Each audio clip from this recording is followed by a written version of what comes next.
I believe I am live. Hello, folks. Welcome to the show. My name is Chris. Let me make sure that I'm streaming properly, but it looks like everything is going well right now. That's good to see. Yeah, looks good. Always a slight delay, but let me greet some people that I see are already in the chat room. Hello, Terry. Hello, A-Man. Hello, JSA. Again, my name is Chris. I host another show called Comic Tropes, and on this channel I do a weekly show where I just do a quick recap, quick reviews of what I personally read in the past week, and then I'm going to draw something while I take your questions. So, hello Black Phoenix, James Stewart, Ken Byrne, Jack Davis, and Sean Ali. Lovely, lovely. Got a lot of folks in here. Hello, Master Shake. Oh, wow. The live stream is my favorite part of Mondays. Okay. Hello, Dave. I'm going to have to get started or I'll just be saying hello all day. This was a really light week, first of all, for me, in terms of what I picked up. There was nothing on my regular pull list. I just picked up a small smattering of things that looked interesting to me.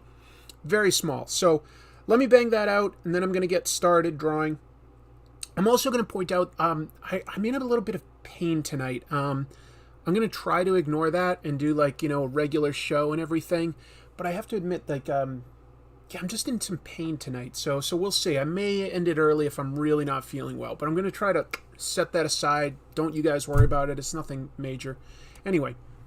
So first thing I personally read was I picked up issue 2 of this Devil's Reign 6-part series by Chip Zdarsky and Mark Checchetto. And I gotta say, first of all, I am in love with this guy's art. I love it. Marco Checchetto. I said Mark. I meant Marco. Simple premise, if you're not 100% up to date. Wilson Fisk, the kingpin of crime, has become mayor of New York, and he's enacted some thunderbolts to arrest vigilantes operating within his city. So the street level heroes primarily, we're talking Spider-Man, Daredevil, both Matt Murdock and Elektra. They both go by Daredevil right now. Iron Fist, Power Man, Jessica Jones, all of them are sort of working to try to and they're also working with some of the Avengers, including Captain America and Iron Man. They're trying to undercut this, and they think that the best way to beat Kingpin in this particular case, run an honest campaign against him, set up a new mayor, and they eventually decide that should probably be Luke Cage because he has, sort of the least amount of baggage among all these superheroes, and he won't portray himself, Tony Stark is a great guy and a hero, but he's also, a billionaire, and these days, one billionaire against another, they feel like that's not good optics. Kind of makes some sense. We also have the Fantastic Four have been arrested, and they've got depowering collars. They're in a supervillain prison, and there's another level to this. Kingpin plans to win the next election again, get reelected, but he's going to do it. Of course, he's a criminal. He's had Dr. Octopus use the technology in the Baxter building to harness the power of Purple Man. Purple Man can influence others, so he's basically just trying to cheat. All I can say, good art, cool premise. There's also the Miles Morales Spider-Man. There's the Ben Reilly Spider-Man. In this, they fight against Taskmaster, who's always really capable. Doc Ock has his own plans on what to do with Fantastic Four technology. It seems to involve a weird version of Fantastic Four that would be Hulk, Wolverine, Ghost Rider, and Spider-Man. Maybe. We'll see. I like it. I don't know. It's pretty fun. Next thing I picked up was Stray Dogs Dog Days 1. This would make the most sense if you've already read the Stray Dogs 6-issue series or trade paperback. Because all this really is snippets of stories about the dogs that were in there. Their main story has been told. This sort of gives each of their backstories, who they were before they were sort of essentially kidnapped, and each of them have unique personalities. The art is great, the writing is great, and there's of course this weird dark undercurrent because each of these dogs was taken as a trophy by a serial killer when he killed their owner. But dogs have poor short-term memory, so a lot of them can't quite remember that. It's cool. It's good. If you liked Stray Dogs, and I definitely recommend that as a great book, this is a nice sort of like bonus to it. But if you haven't read it, it might not mean quite as much. I will admit that. Last thing I got for monthly, only 3 things this week. Picked up Swamp Thing Green Hell. This is one of those prestige format books that DC has been doing lately. They did it with, who was it? Daniel Warren Johnson did Wonder Woman Dead Earth, for instance. This is a similar thing of a post-apocalyptic Earth using Swamp Thing. It's written by Jeff Lemire, who's written Swamp Thing before, did great job in the era of New 52. Doug Mahnke, who's been one of my favorite artists since going back to the original Mask from Dark Horse. He's incredible. And this book is really cool world building. It takes place in a world where humanity has sort of ruined the environment. Water has risen. It's not quite water world, but people live in smaller communities on sort of islands for the most part.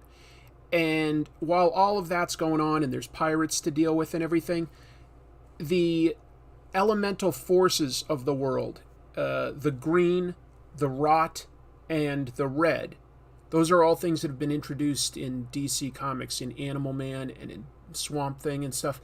They're all deciding humanity needs to be wiped out so that we can start fresh. Now, the red can't do it because humanity is part of animals, and the red won't act against any animals.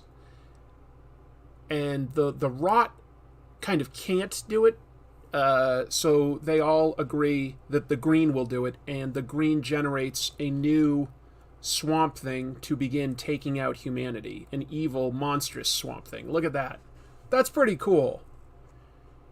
Like, Swamp Thing's already a monster, but he's always been, noble and had humanity. The idea of Swamp Thing without any of those sort of morals to keep him in check is pretty scary. There's a great sort of twist in this that brings back some classic Swamp Thing characters. I won't go forward to those pages because this was definitely the best thing I read this week, and I strongly recommend it. It looks cool. The story's cool. You don't need to have read Swamp Thing before. If you have, you're going to appreciate who he brings back, and you'll understand some of the world building already, but this will catch you up to speed if you've never read it. All I can say, it's really cool. It is part of their Black Label. That means it's sort of their adults-only line. Primarily in this, it means some extra violence, some harsh language. Doesn't seem like it has sexual situations as part of it, but I strongly recommend it. I was so glad that I picked this up. It was a lot of fun. Let's see. There's one comment that says, have I read Crossover by Donny Cates at all? I read the first issue, and it was interesting. I just, for whatever reason, didn't keep up with that one. It just didn't hook me quite enough. But it seems cool. It might be the kind of thing I read in trade paperback at some point. Yeah, I'd love to talk about Animal Man at some point, too. I did do one episode about him when I talked about Garth Ennis. That was a long time ago now, though. So I might do that again. And this was the only back issue I picked up this week because this was in really good condition and it was at a really good price. Truth by writer Robert Morales and artist Kyle Baker. This involves the creation of a prototype Captain America. It turns out that there was a Captain America before Steve Rogers. He wasn't quite as perfect and everything. And it talks about how they experimented on this black man, Isaiah Bradley. He was in the Falcon and Winter Soldier show, so he is in the MCU. I think this story is incredible. A lot of people really like this story. Not everybody likes the artwork by Kyle Baker because he's more of a cartoonist in a cartoony sense. He's done stuff like Plastic Man, and it really fits well. You wouldn't necessarily expect that out of Captain America, for it to sort of look so cartoony, and yet the story is very serious.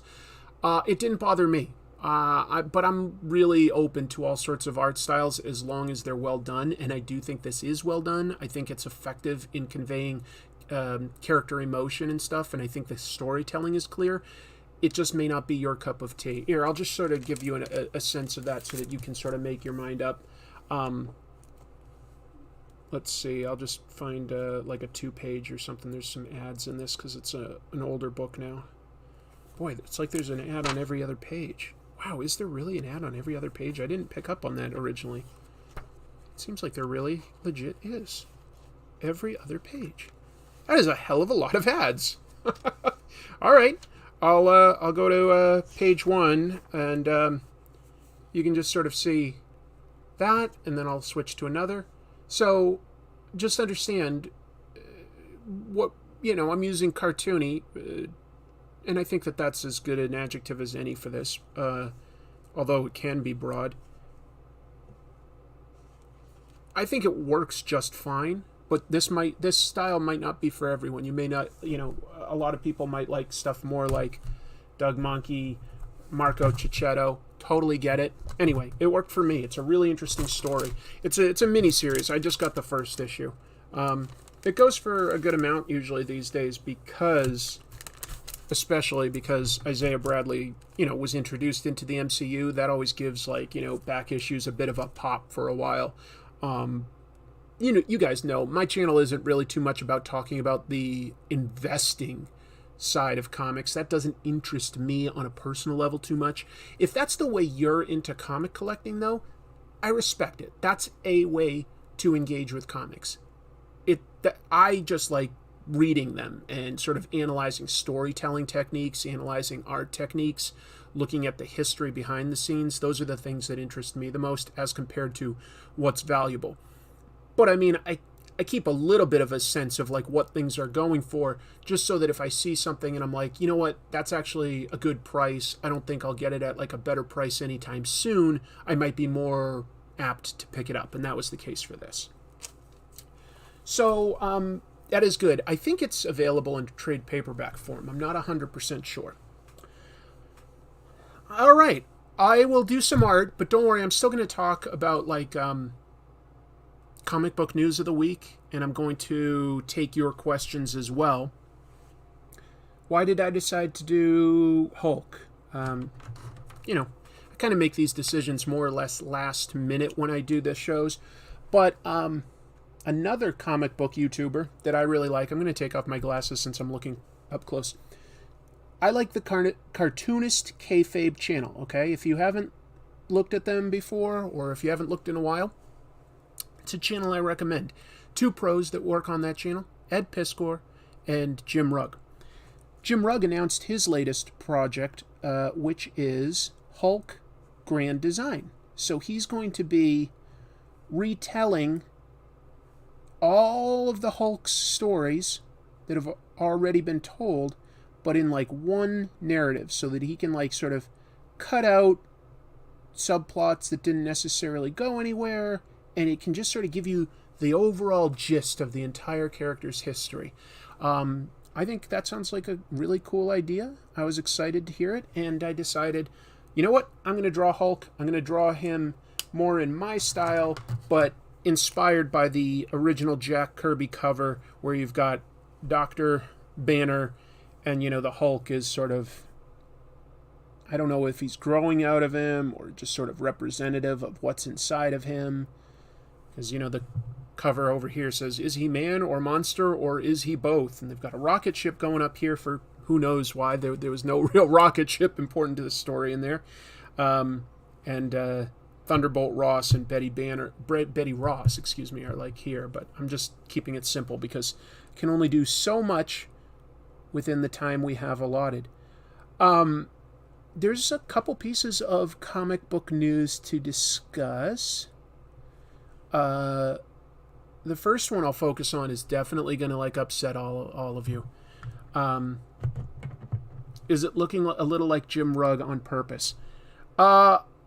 He was in my mind, but so was who's the actor that plays him in the MCU? I was definitely thinking kind of the MCU stuff as well. What was I going to say, though? Oh, the first piece of news. So, folks, I'm so sorry to break this to you if you didn't know, but Morbius, the movie, has been delayed.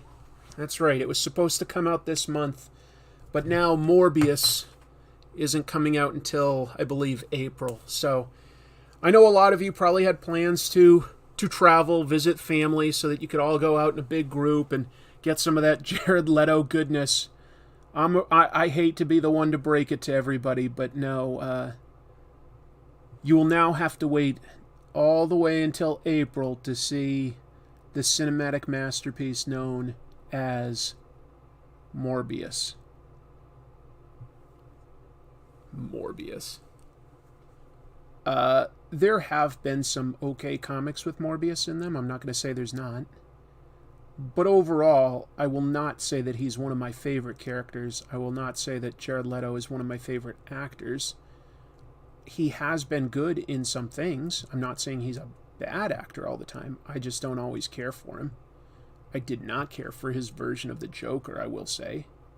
I don't like being negative, though, so I will also say I did think he was amazing in the movie Dallas Buyers Club, based on a true story, so he was good in that.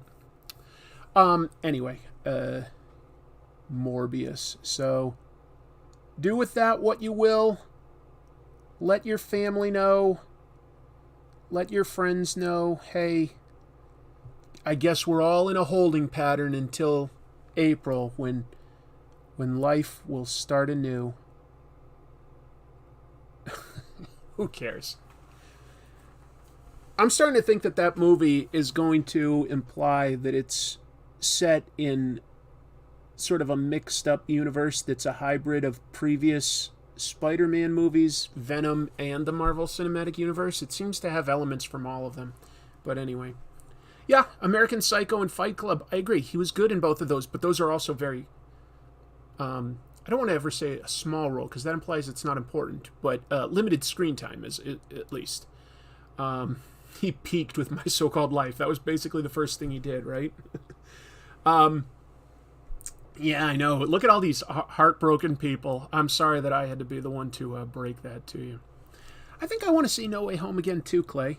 Nice to see you, by the way. Nice to see so many people, so many familiar faces. I sincerely appreciate that you're taking some time out of your day to come talk comics with me and, you know, just hang out.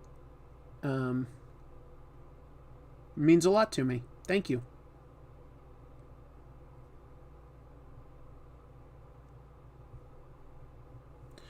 What other news is there? So, I'm going to switch gears now and break to you an actual sad piece of news, because it's the next thing I'm thinking of. So, I'm going to take a moment here to just explain that I am very much in switching gears. This is not a joke this time. I do have some news that's kind of a bummer. I didn't want to lead with this, but probably a bunch of you out there watched the show Comic Book Men. And, you know, sometimes it was good and sometimes it was kind of fake. But overall, you know, whatever. It was fun, I thought. I thought it was a fun show. It wasn't always very realistic, because people would just wander in and be like, hey, I found this rare thing. Would you be interested in it? And they're like, we will offer you $50. No, I want 100. Oh, okay, how about 70? Deal. But anyway. There was a guy who was a recurring character on that show, essentially. He's a real person. His name was Robert Bruce, and he was the toy expert. They would bring him in whenever someone came in with a rare toy that they didn't know too much about. He would talk about its history, give them an idea of what its true value was, help them out, and take off.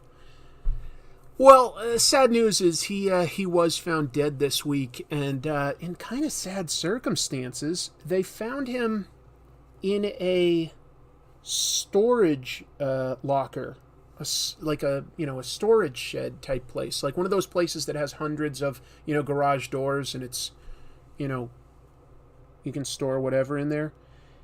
And it said that it was set up kind of like his office, and that he was basically doing his work out of there, but also it looked like he was living out of there.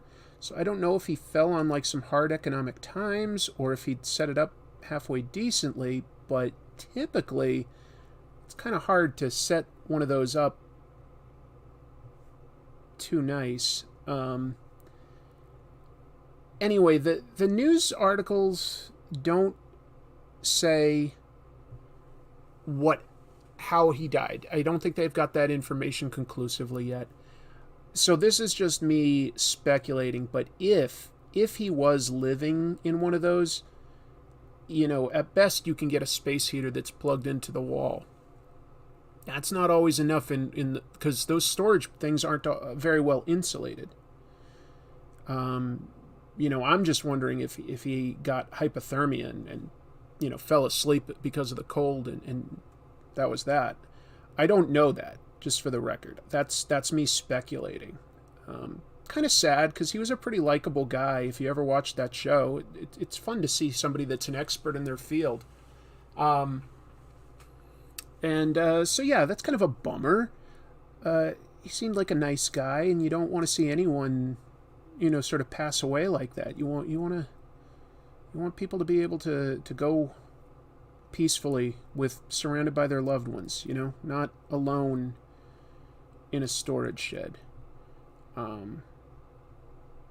Yeah, tough piece of news. I bet we'll learn some more, but you'll probably have to look for it, because that's not, he's not the kind of big name celebrity where it's going to be front page. You're going to have to look to see carbon monoxide poisoning. That's somewhat reasonable speculation as well. I mean, maybe he was sick and he just didn't leave to get help in time. I'm just speculating. It was in New Jersey. This is a really cold time of year. I personally, my house does not have heat right now. Over the summer, our central air broke, and I haven't been able to afford to fix it yet. But I've got a well-insulated house, and we've turned on some small space heaters in, the rooms that we use. And I wear, a sweatshirt or a robe.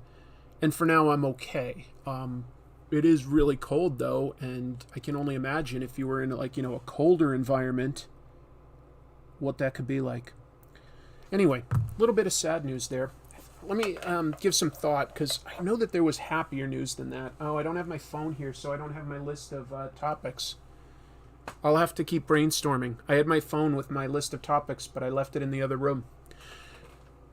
Tell you what, I'm going to rely on you guys. If anyone here can put out a piece of news that came up this week, just like the topic in the chat, that might provoke my memory, because I did look at several articles. I have stuff to say. It might come back to me. Just saying. Feel free to say anything that you saw come up in comic book related news this week. Most of that stuff is always just movie news, but I know that there was some more. Last week we talked about Dark Horse Comics selling itself. Snuggle with my cats to keep each other warm. We do. I work mostly on my YouTube stuff at what's called a kotatsu. It's a Japanese piece of furniture. It's a short table that you sit on the floor and your legs are under. It's got a hard tabletop, but it's also got a blanket all the way around, like a thick blanket, and underneath the table itself is a heating element, a heater. So your legs are very warm there, and you can always put your hand under it or something. And my cat loves to sometimes go underneath and sometimes go on top is enough. But either way, we tend to work there, and he loves it. Oh, Miracleman. Yes. Lot of news. I can only address one thing at a time, so I'll try to keep it all in mind. Miracleman. That's interesting. To anyone who is not familiar, the rights over Miracleman have long been a fairly complex and convoluted story. Let me see if I can tell you a short version.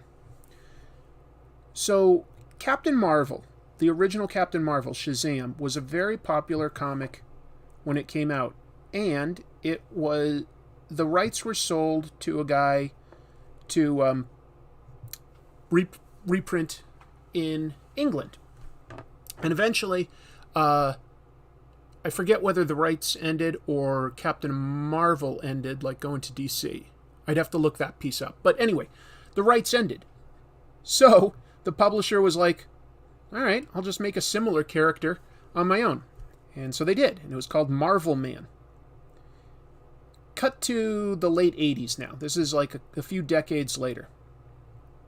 And the rights owner was like, let's bring him back, but sort of, like reboot it and stuff. And they went around for pitches, and ultimately it was a very early piece of work by Alan Moore. Alan Moore did a pitch, and they were like, yeah, that's a cool idea.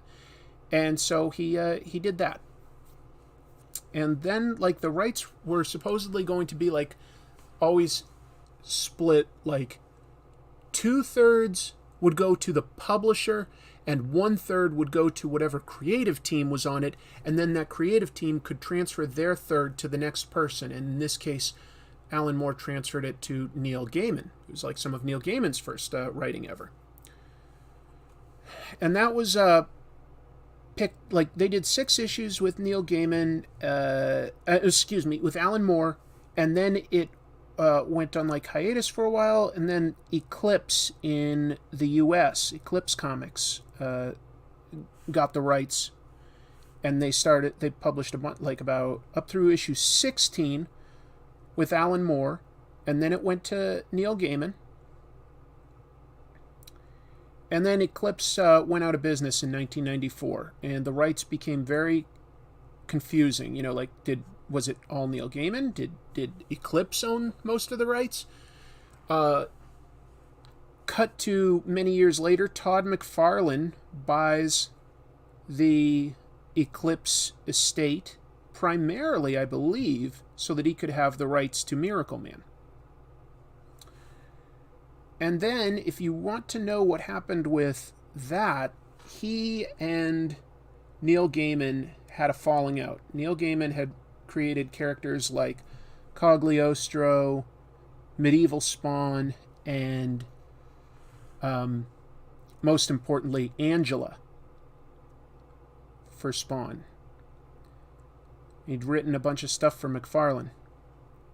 But McFarlane, kept dragging his heels on creating an actual contract, and Gaiman became more and more uncomfortable with it, and anyway, they went to court over it. And if you go to the Cartoonist Kayfabe channel,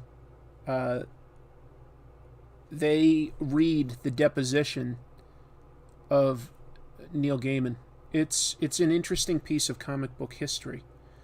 Long and short of it, after all that confusing stuff, guess who ends up with the rights? Marvel Comics. And keep in mind, they changed the name of Marvelman to Miracleman when it was published in the United States, just to avoid contention with Marvel Comics. So now it's called Miracleman, and it turns out that this guy, the publisher, Mick Anglo, who had originally published it in England, had never sold those rights to Eclipse. He still retained the rights somehow. It's very confusing. It's very confusing history. But Marvel bought them from him. They reprinted a bunch of the Miracleman stuff several years ago. And then it's been quiet now. Just this past week, they announced Miracleman will be entering the main Marvel 616 continuity. And they'll be doing that through the series Timeless, which features Kang the Conqueror, a time-traveling, typically villain, making a mistake, essentially, messing up history, and accidentally bringing Miracleman to the Marvel Universe. Now, this is a big, important character in comic book history. At the same time, this was one of the first deconstructionist type of tales Alan Moore told, the kind he became famous for with Watchmen. And it's very dark and serious. It's not traditional fun superhero stuff.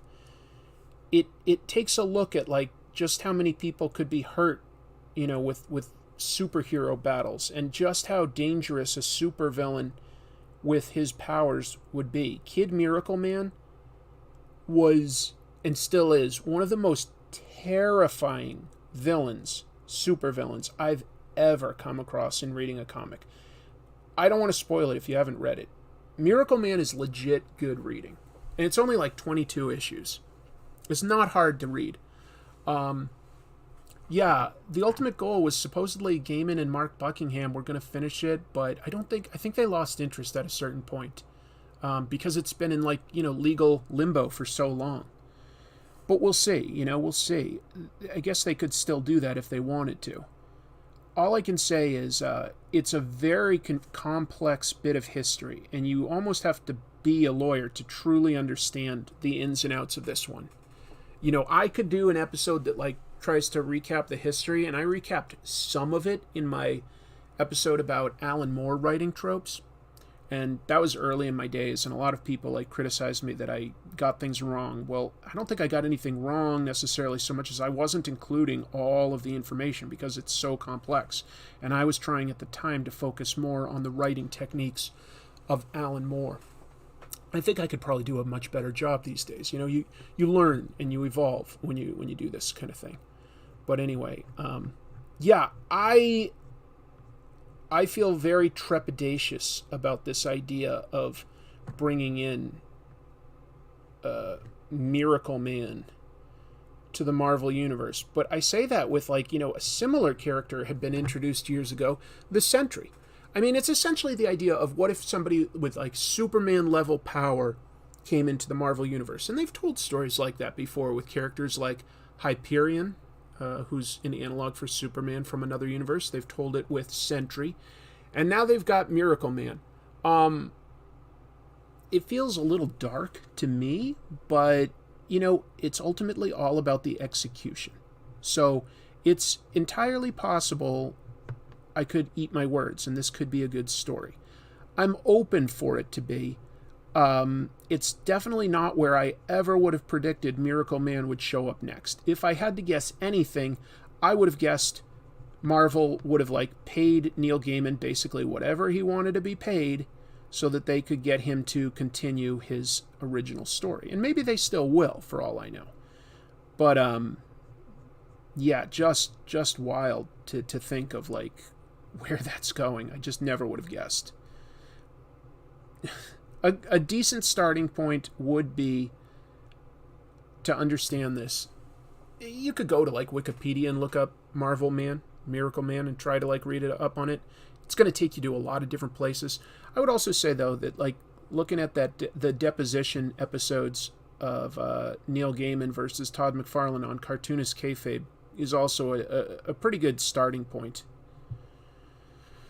So there, I mean, I just plugged the boys for that episode, and I plugged them for Jim Rugg's upcoming Hulk Grand Design.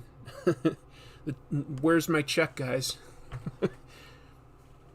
Sentry's been around since the 90s, hasn't he? From Malibu originally? No, Sentry was originally from Marvel.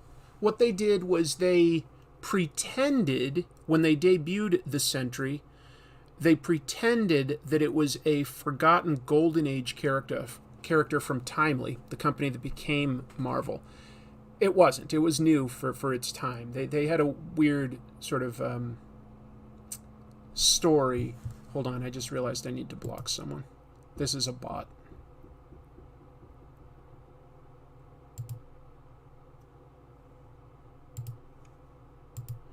Okay. There.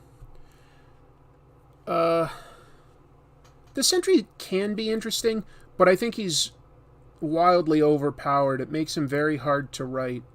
And, characters like Thor and Doctor Strange can be hard to write. It doesn't mean that they can't be.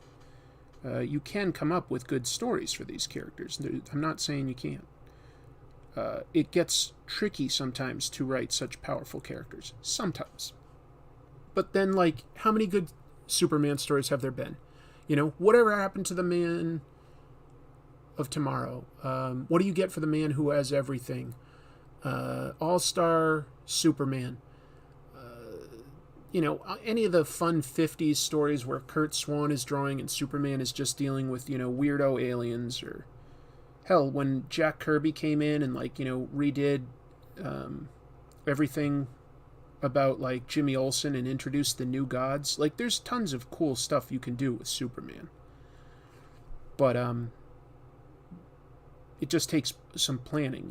It's to get a good Superman story, I would argue, can't be as casual as a story for a more street-level superhero, because they just are a little more grounded to begin with. So I think it just takes a little more planning to do a good job. But speaking of plugs, because I just plugged Cartoonist Kayfabe a few times, my channel got plugged. This was fun, guys. I don't talk about it a lot, but I do like pro wrestling. I don't follow it super closely these days like I have in the past, but I always sort of keep my toe in the water, just sort of like read up on like who's popular, the best matches and the biggest feuds, etc. I really like what AEW is doing. So imagine my delight last night when I found out that a couple of the wrestlers from AEW plugged my show, Comic Tropes. That was so fun. One of the wrestlers is this cool masked guy, Evil Uno. And he has a vlog on YouTube under his name. And he had on, just a couple days ago, a really cool wrestler, Eddie Kingston, the Mad King.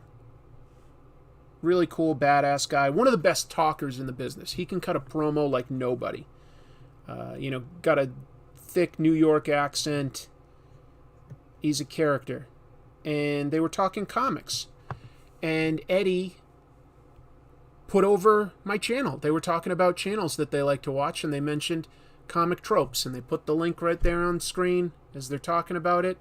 And that was very, very flattering, to get an acknowledgement from that, to potentially reach a few new viewers. Anytime somebody's willing to do something like that, you got to be flattered. Even if you don't necessarily like their show, if they're going to put you over, they're exposing you to their audience, and that's a very kind, sort of selfless thing to do. So, anyway, that was fun. Got mentioned on their show by a couple pro wrestlers that I really admire, and kind of blew my mind briefly to go like, oh, wow, never would have thought guys like that watch YouTube stuff about comic books. But I do know that like a lot of wrestlers do like comic books. I mean, think of wrestlers travel a lot. Like what's something like, a good entertainment that you can kind of like bring with you, no matter like whether you're on a plane, if you're in a car somebody else is driving, you're in your hotel room at night. It's like, you can probably only watch so many movies or play so many video games before that might get a little old, whereas like, comics offer something a little different. I'm biased. I love comics. I think they're so versatile and amazing. So I know that comics are popular with plenty of wrestlers, but I never considered that would extend to them watching YouTube shows about wrestling. So anyway, that was really nice. Like what you're making now. Thank you, I Am Brunson. Have you seen the fan art for Jim Rugg's Hulk Grand Design? That's sort of what inspired this to a degree. I absolutely have, and there's some really beautiful pieces of fan art. But Hulk is always such a fun character to draw, because he's human, but he's a monster, and monsters are always fun to draw, in my opinion. I love drawing like gorillas and Hellboy and Hulk. I like that stuff because it's harder to get wrong. Harder, not impossible.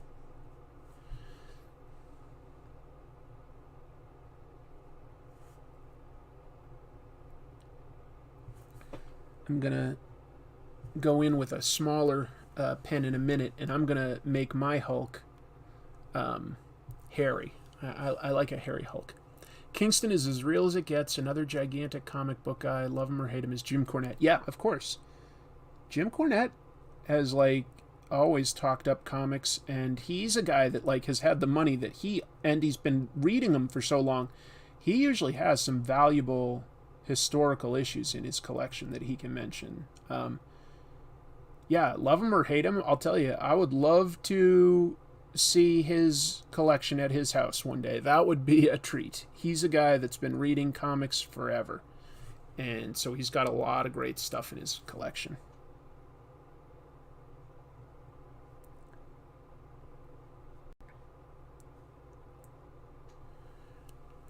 What character do you find easiest to draw? Easiest? That's an interesting question. What's the easiest character? Probably somebody like Batman or Hellboy. For some reason, I've those are both pretty easy for me to get right.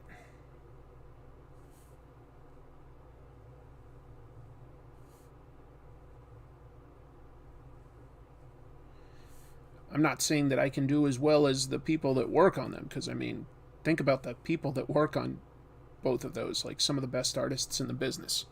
But they're the most fun, and I feel like I can get them on model at least. Did you know Mike Tyson is a big X-Men fan? No, never heard that. That's definitely a piece of news to me. I noticed when Kirby brought Hulk into Eternals, it wasn't really the Hulk, but a superpowered android. Yes, and that's because the Eternals was originally not in... It was not officially in the main Marvel universe. It was its own thing. They talk about that fake Hulk, saying that like they were the people that made it were inspired by reading Marvel comics. Now you can eventually get around that since they were brought into like the main universe, because the Marvel universe has comics made about their superheroes. That's a thing, so it still makes sense. But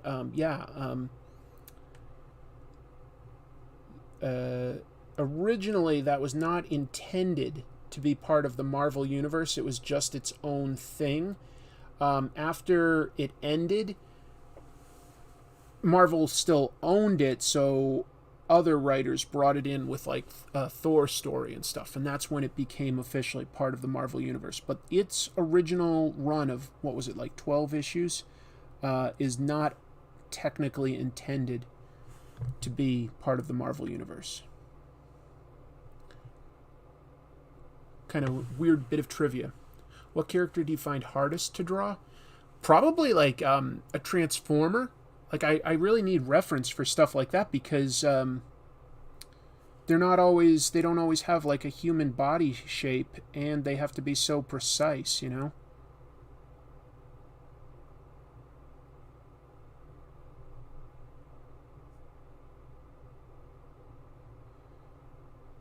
So, robots, cars, things like that, I find to be some of the trickiest. Oops. What's your favorite X-Men run? Oh, that's a tough question, James. Off the top of my head, it's probably going to be the Chris Claremont, Mark Silvestri run, because that's when I really first got into X-Men, and it really captured my attention, and I still admire it a lot. But I also really liked Grant Morrison's run on X-Men, and I really liked House of X, Powers of 10, and now Inferno by Jonathan Hickman. I'm just simplifying it by listing the writers, because each of them worked with several artists. And I can't remember them all off the top of my head right now. If I was making an episode, I'd refer to them. So yeah, that for me, that's some of the highlights. And of course, there's so many classic stories that were done with John Byrne. I mean, and John Byrne and Chris Claremont. I can't take anything away from that.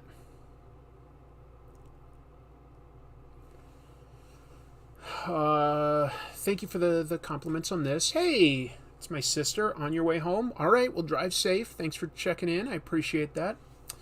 Will Beer says, your Bob Kane episode got me to digging through the older pre-crisis Batman stuff, and I can straight up say Denny O'Neil and Elliot S. Megan wrote some great grounded and almost gritty stuff. They definitely did. I've talked about that before, too. In my Denny O'Neil episode, he really was the guy that I would say first brought Batman into a more grounded, realistic world after he'd spent a long time sort of getting progressively a little goofier, or at least more sci-fi. Anyway, been watching your show for a few years now and love how you cover all comics, not just DC and Marvel. I was wondering if you had seen the 2000 AD documentary and what you thought of it. I have not. Tell me what it's called, and because I'd love to look that up. Let's see. What else? Oh, I saw one thing that's comic book related that you can see for free if you get the Roku app. It's called Slugfest. And it's basically about 10 episodes that are each about 5 minutes or so. And it talks about the rivalry and history between DC and Marvel. And they've hired a lot of great actors to portray the creators. Lance Henriksen as Stan Lee. Ray Wise as Jack Kirby. It's small, brief performances. It's mostly like sort of a documentary, but really, really fun. Definitely recommend checking that out.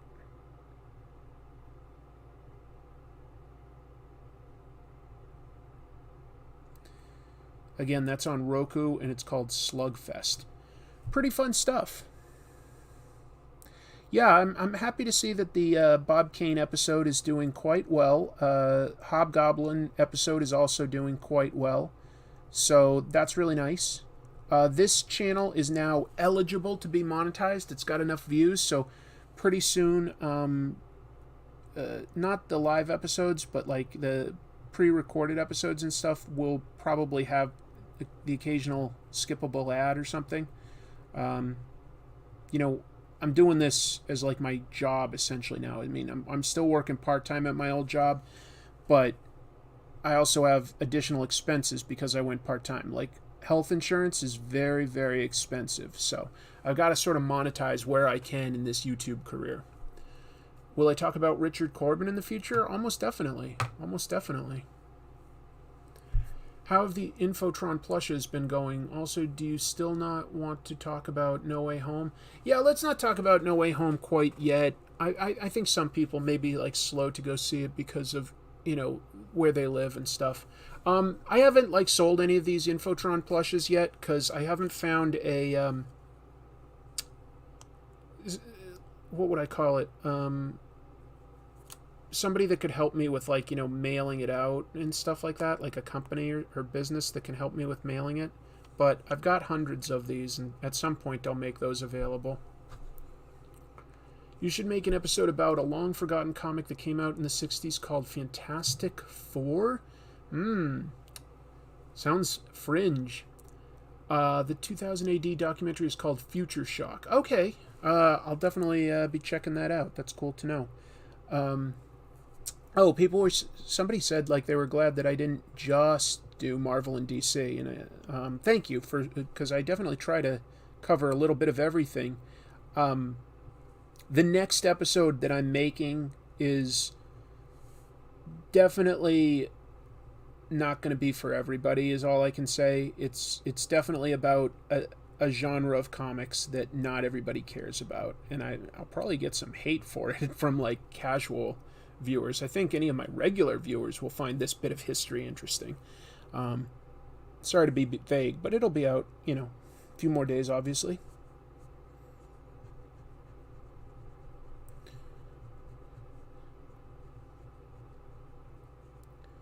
But yeah, what can I say? I gotta interest myself, and that includes doing topics that are not always guaranteed to bring in big views. I guess that's part of what makes my channel a little more different than some of the other comic book YouTubers out there, is all I can say. You're always going to get like a blend of everything. All I can say is I'll always try to make it interesting and try to bring people up to speed if you haven't already heard about what I'm talking about. I want it to feel inclusive. But yeah, I'm going to be talking about a genre of comics that's definitely fringe to a degree, at least here in the States.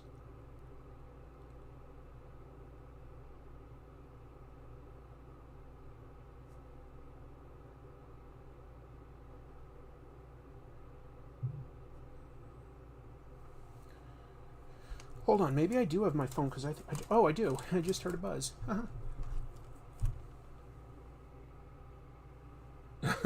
That's so funny. My mother just texted me to say that she just watched my episode about Bob Kane and found it very interesting. She doesn't always watch my shows, so that's kind of cool.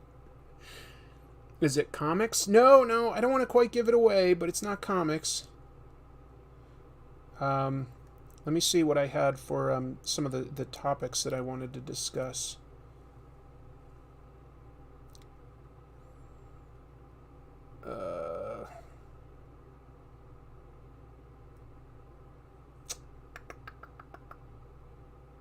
You know what? Like, now I'm bringing it up and the page is refreshed and it's just giving me nothing but the stuff I already talked about like Robert Bruce and about like movies and stuff.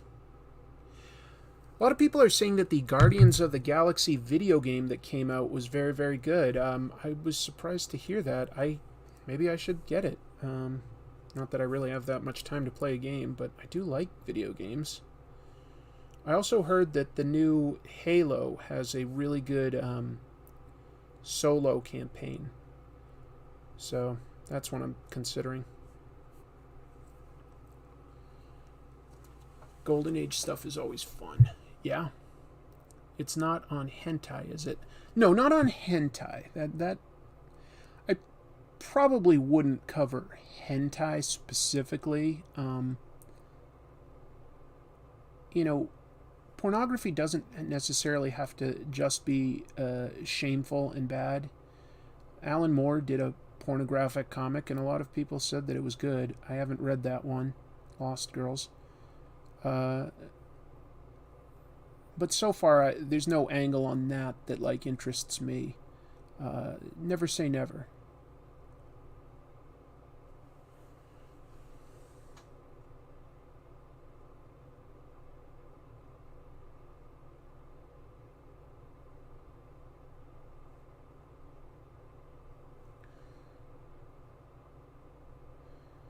Wait a minute, isn't hentai animated anyway?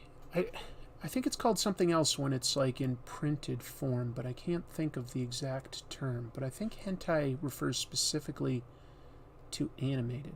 I could be wrong on that one. I could be wrong. The Transformers Kiss comic was so gross. The artwork was pretty good though, wasn't it? It was just very, very weird. Very weird.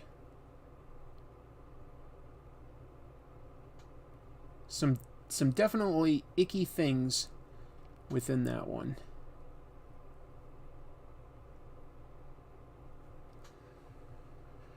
I got Lost Girls when it first came out. Any good? Artwork by Melinda Gebbie, I believe? It's so funny, like the pieces of information that will stay in my brain even when I don't need them. Like, I haven't read it. I don't plan on reviewing it, but I can still remember who made it. Comics are like that for me. But you know what? Lots of people are like that with sports statistics.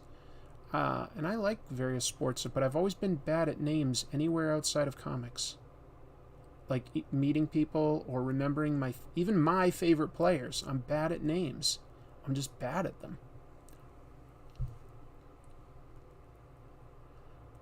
Great job with the Hobgoblin video. I was glad to see there are still many Hobgoblin fans like myself.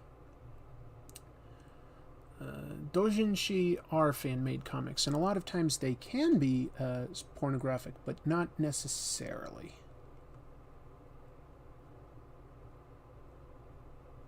Last time I was in Japan, I made a point of spending quite a bit of time in Mandarake and Shibuya, which has like a pretty sizable doujinshi section. It was really interesting. I wonder if I've still got the book convenient to me. I got a book there. Give me 1 sec. I'm just moving some comics around here. I've got like a comic book box. I'm just taking a quick look to see if I've got something that I picked up in Japan.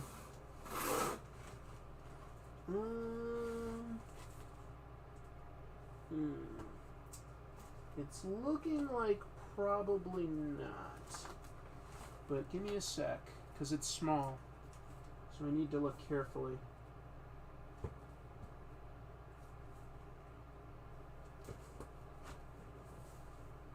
Well, it's not in that box anyway.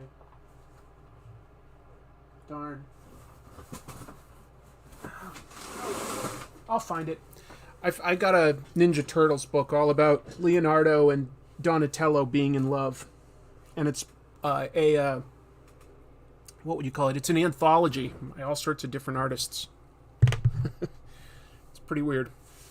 Tijuana Bibles.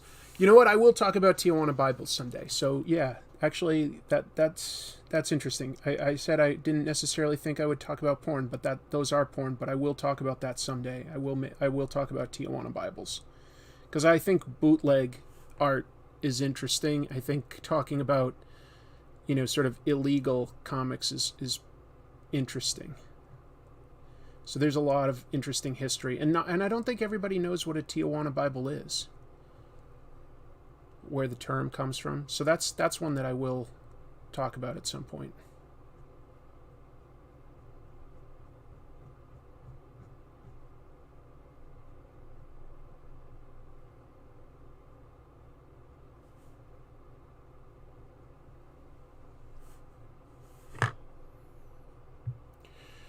I recently watched your Dylan Dog episode with my Italian girlfriend. She grew up with him and was glad to see him talked about. It was shared back with other fans in Florence. Oh, wow, that's really exciting. That's really cool. How is it that Metamorpho, the Element Man, other than the Justice League cartoon, has never really been done right? I don't know. He did get a pretty cool song, though, in the 60s. Metamorpho, metamorpho. Metamorpho, metamorpho. You can look that up on YouTube. There's a Metamorpho song. Not every superhero gets a song.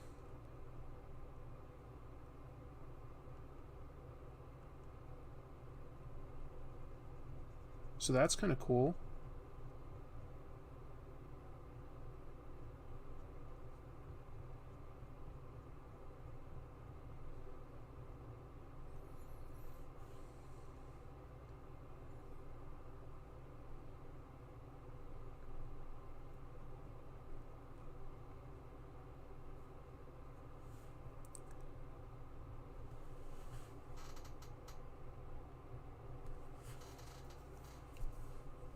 Leo and Donnie, yep.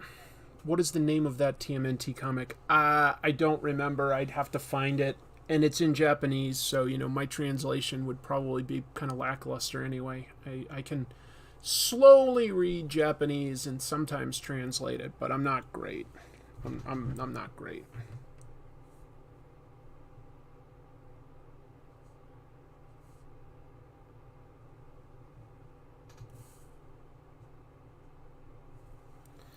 Metamorpho is more of a Marvel character in style, just in the DC universe. Huh. Maybe in some ways. The fact that he still, is sort of, got, 4 segments to him does, to me, feel very Silver Age DC. But I sort of know what you mean. Like, his head and his muscles and stuff, he does feel a little bit Marvel-y in that regard.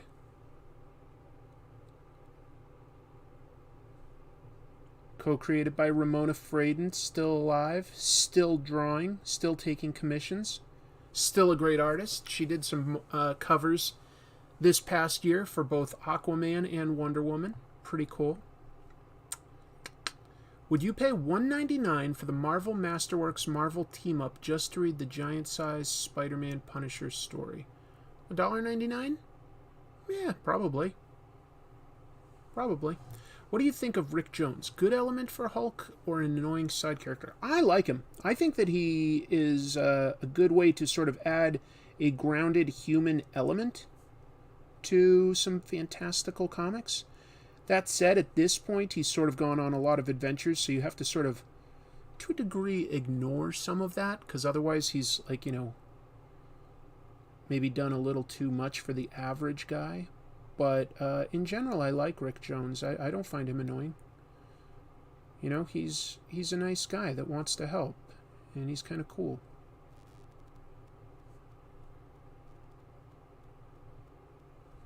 Anybody that can be best friends with both Captain America and the Hulk can't be all bad.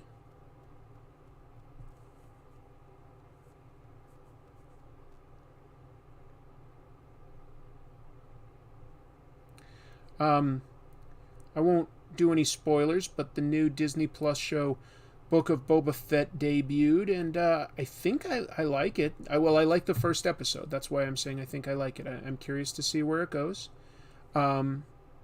It's always a tough line when you're bringing in a villain to make a show about them, because you sort of have to, you want the audience to root for them a little bit, so you can't have them quite as despicable as whoever they go up against. But you don't want to turn them necessarily into a hero. That kind of can take away everything that's cool and interesting about them. So it's a fine line to thread. Right now, he's trying to establish himself as the crime boss. I hope he gets a chance to do some cool, badass stuff and be the Boba Fett that I always thought of growing up. Anyway, we'll see. Yeah, Ramona Fraden, 95, still working hard. Oh, gotta...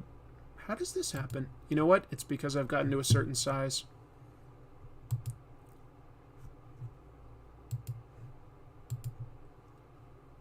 All right. What's my favorite Vertigo comic? That's a really fun question, Gray. Let me think for a moment. What's my favorite? I don't think Swamp Thing ever technically became a Vertigo book. I think that, he was pre-Vertigo for his whole Alan Moore run. Although I think of him as a Vertigo character. Oh, you know what? It's probably Y the Last Man. Yeah, I was thinking of Preacher because I really loved that when it came out. I don't know if it's really aged that well. I did love it when it came out, but I think even...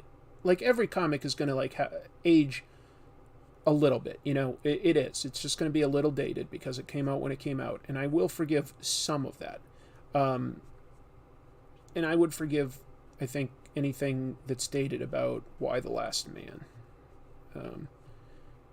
I think that was a cool story. Yeah, that's probably my favorite Vertigo comic. But boy, there's a lot of great ones to choose from, that's for sure. What a line that was. That was, I believe, Karen Berger was the editor who oversaw all of that. A lot of people would probably, I would assume, list Sandman as their favorite Vertigo comic, and that's totally fine. I respect and I enjoy it, but it's not my favorite.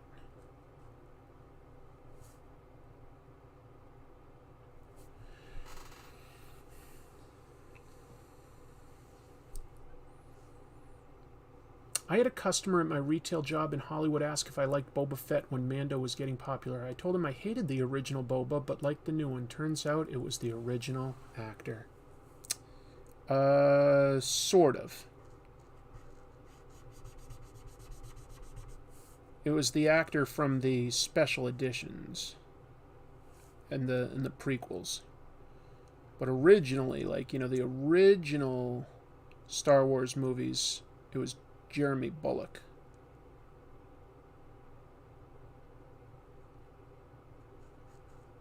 Anyway. Nerd trivia. Let's see if I can find any other news of the week.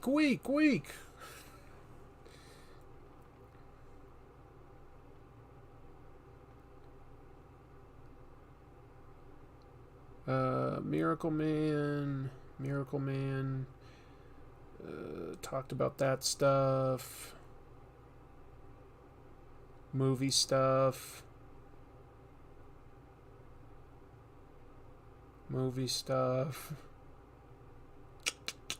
wow. Let me try to change my search terms a little and see what I can come up with. Oh, apparently Todd McFarlane commented on NFTs. I hope he said that he does not support them. Let's see. He launched an NFT marketplace. Todd.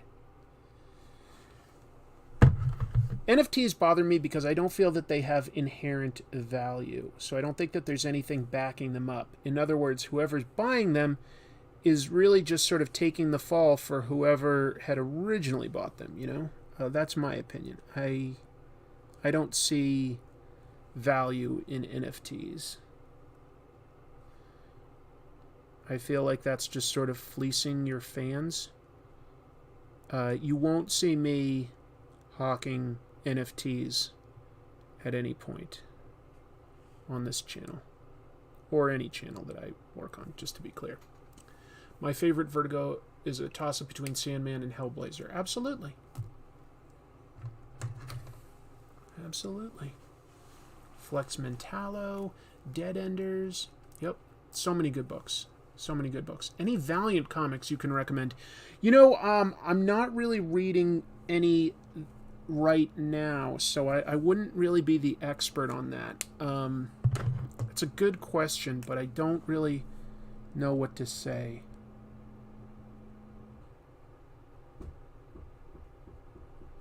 I'm going to take a moment to just do some fun body hair stuff on this Hulk. I'm going to give him some hair. I've always felt like if Hulk is monstrous, he shouldn't look like he's got a waxed body or anything. He should be hairy. I don't know. That's me.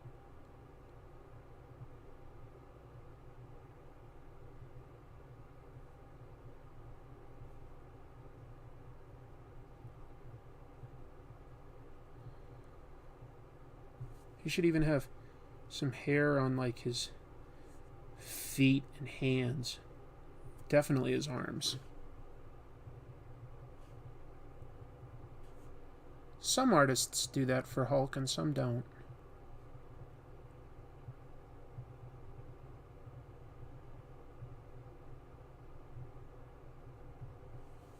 But I think he should be furry.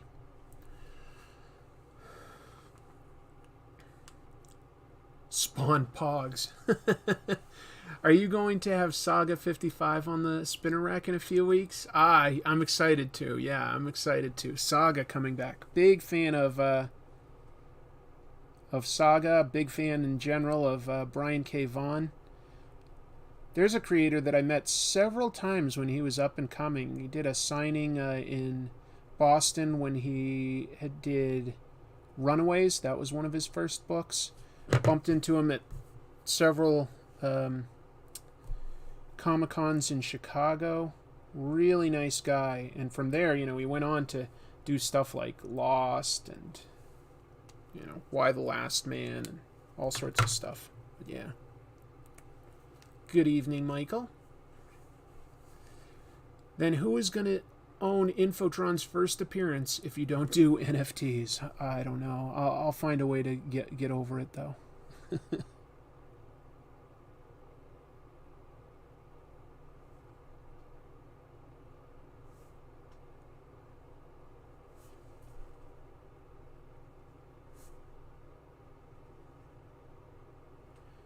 I'll find a way to get by.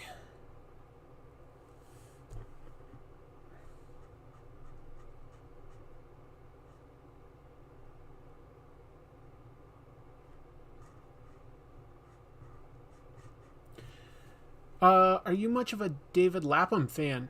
Yes, I am. And no, I have not done a Stray Bullets episode yet, but definitely have read it. All of it. Love it. I'm a big fan of crime comics. I think David Lapham is fantastic. I think Stray Bullets is just such an amazing epic. It's a crime story with multiple leads and crisscrossing timelines. I don't know how he ever mapped all of it out. I don't, because it's just so complex, but like as a reader, you don't need to worry. It just fits together as you read it. Just wow. What a book. What a book. Will I cover it someday? Absolutely. Absolutely. Love Stray Bullets. Love the drawing. That's nice of you. Just realized I don't really have it centered, do I? That a little better? That's a little better. Just bid it on eBay on Return and Revenge of the Sinister Six trade paperbacks by Eric Larson. I remember reading those when they came out monthly. That was fun. I love Paper Girls. Yep. You can't stand Saga? Oh, I love Saga. I love Fiona Staples, so, her art just does it for me. Yeah. Love it.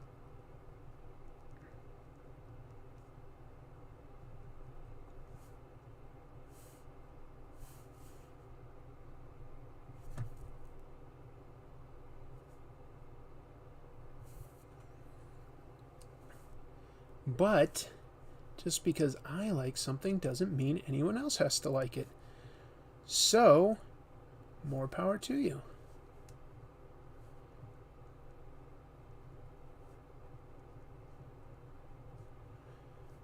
Someday I'll most likely make an episode about Saga and explain what I like about it. And then people can make up their mind as to whether they agree or disagree, but maybe it'll at least get a conversation going about something like that.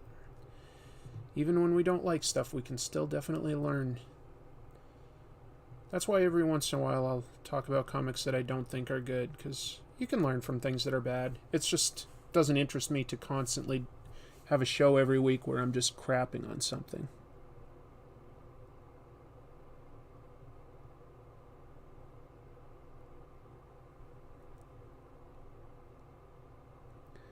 But it is fun to talk about kind of bad stuff, so I understand why some shows just look at bad movies or bad TV, bad comics. I get it. It's fun. It doesn't necessarily interest me long term.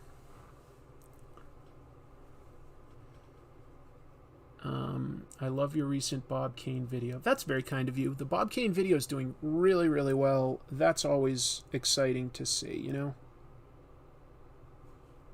You never know. All I can do is do episodes that interest me, and I can hope that if I'm passionate about it, some other people out there will be. But how many? I don't know. I do know that I could always just recap comics, and I could make a really comfortable living doing that. I know that there'd be an audience for that. I'm sure I could do it. It just wouldn't interest me, so I don't think I personally would be able to do it long term. I think I'd get burned out really fast. So I'm just applying that same logic to, what I do on my show in terms of episodes. Why I don't, say focus on something small like just Spider-Man or just Marvel and DC or something like that. I just have to kind of vary it up. Otherwise I get bored, because I like all sorts of comics. I like the medium. I like the storytelling device of comics. That's what excites and interests me. And now you know. Probably already assumed all that stuff.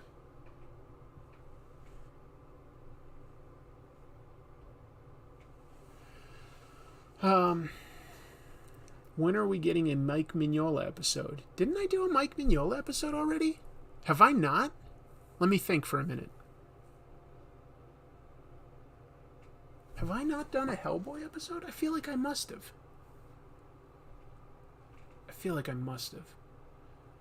Well, there's nothing wrong with doing another. And, he's an artist that I really, really, really like. He's definitely somebody super influential to me. So, even if I have done it, I'm not against doing another Mike Mignola episode.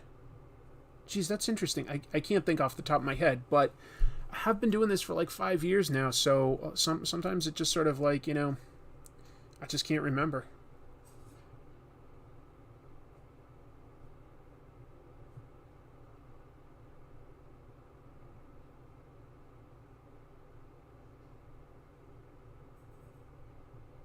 Interesting. Who have I not covered yet that you would like to see an episode about? And I'm not saying that what I'm going to do with this information is instantly rush one into production, But if I see certain names appear like a bunch of times, that definitely tells me there's interest in a topic, so it can like help me prioritize over something else. Like, there's a lot of things that interest me. So if there is like a particular creator, not a topic, I'm specifically talking about a character. I'm specifically talking about a creator. And it could be writer, artist, letterer, colorist, doesn't matter, like inker. If there's somebody that interests you, like, just sound off and let me see if any of the same names pop up more than once. Ramona Fraden. Episode 74 is on Hellboy. Thank you all lucky 7. Obviously, that was a while ago at this point, so maybe I should do another one on Mike Mignola specifically. But I could have sworn I did like one about Hellboy is all. Did I do a Steranko episode? I did do a Steranko episode. Yeah, I did do one. I have done a Hellboy. Okay, good. Have you done an episode on Chip Zdarsky? No. He's definitely a more recent writer that I probably should address. I was really impressed with his Spider-Man life story. I really liked the idea of that, and I liked how it came out. And now I'm starting to read some of his Daredevil stuff, and I like that too. He's doing a good job with that. Oh, Daredevil and Spider's Shadow being great. Chip Zdarsky would be. Alejandro Jodorowsky is definitely somebody that I've had in mind for a long time. I did do a Walt Simonson video. I talked specifically for that one about how I thought his Thor run was like the definitive Thor run. I think that the Walt Simonson Thor run holds up so damn well. You can like read that anytime and it's just so good. Just an incredible run.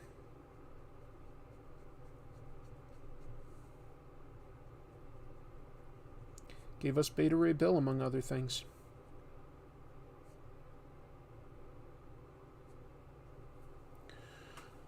Morbius. I've done a Morbius episode. Also incredible. South American influx of talent? Possibly. I've always wanted to talk more about, like, countries like Argentina that produce comics. Hey, I'm wearing today, just so you know, like I'm wearing the Comic Tropes t-shirt. Comic books, manga, bande dessinée, fumetti, historietas. If you ever want to get one, there's a link to Teespring underneath my Comic Tropes videos. Herb Trimpe. Herb Trimpe would be interesting because not only, did he do stuff like, Hulk and G.I. Joe that I really liked, but he tried so hard to keep his style current, and I don't like the results, but in the 90s when Liefeld and Jim Lee and Todd McFarlane were really popular, he totally, completely changed his style to try to fit in with the times. And while I don't like it, I find that an interesting piece of history, and the results are interesting.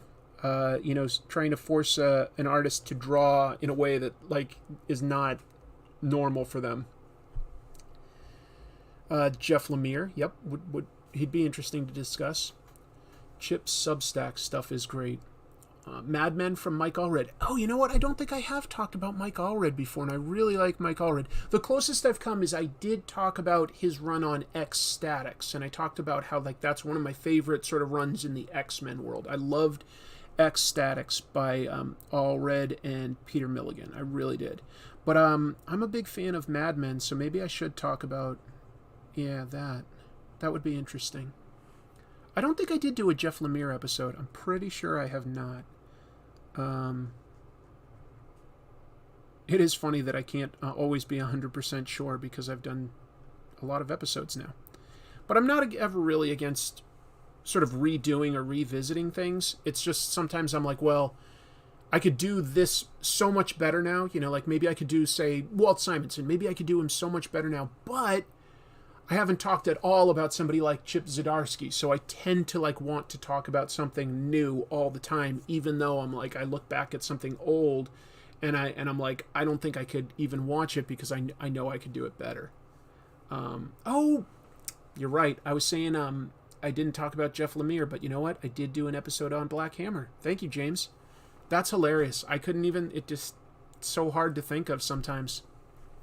The ones that I tend to remember are the ones that are more research heavy on like sort of weird bits of history or something. For instance, the episode I did on lettering, or the episode I did on comic book distribution, or, you know, like the recent episodes I've done on things like Bob Kane, you know, things that like take longer to put together. Fletcher Hanks, you know, like those take a little longer, and so like that does stay with me a little bit longer. It's like studying for a big test in college or something. Best and worst of Hollywood people writing comics. Yeah, that could potentially be interesting. Because there definitely are plenty of people in Hollywood that want to have a comic to then star in. Most of those don't really go anywhere. But yeah, there's been guys like Tom Jane and Rosario Dawson and stuff that have written comics with a main character that very clearly could be them. I think Berserk is decent as far as, you know, a Hollywood celebrity being involved in a project that could be adapted.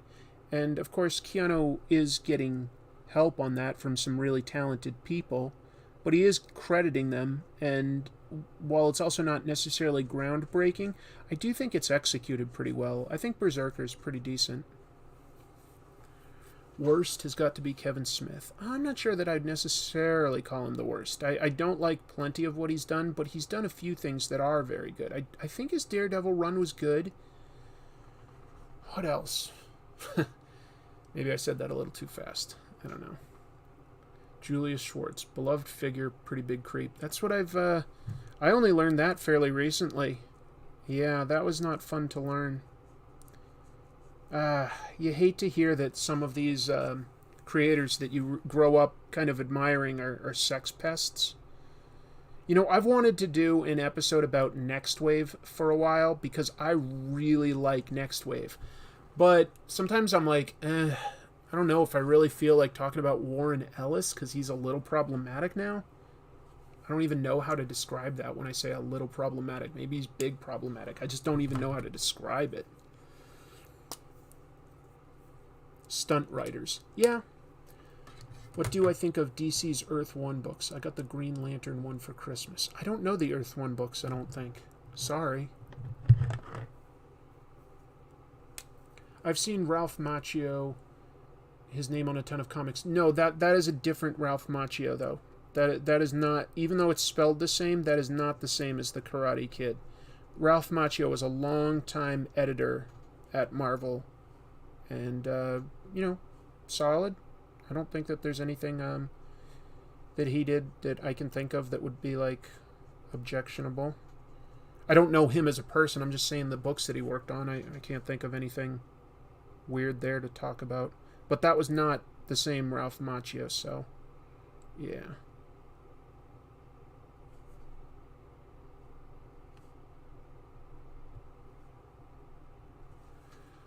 Gabriel Hardman? I don't know that one. I probably wouldn't do exactly a Me Too video for my channel just because, probably just depressing. I don't know, like, you know, if I felt like doing an episode in some way really benefited people, sure, but, you know, I don't know that I'm the person to do that. I don't think that that's really, like, I'll be supportive, but I don't have any sort of, you know, I can't do too much there. You know, yeah. I can just be a good ally. So if you know, an organization was like, Chris, you know, your channel is being listened to by people and you can influence things. Can you please do this? I'd be like, I mean, I guess, but I don't think that that's the case. So I probably wouldn't talk about that because it would just be depressing if I covered it.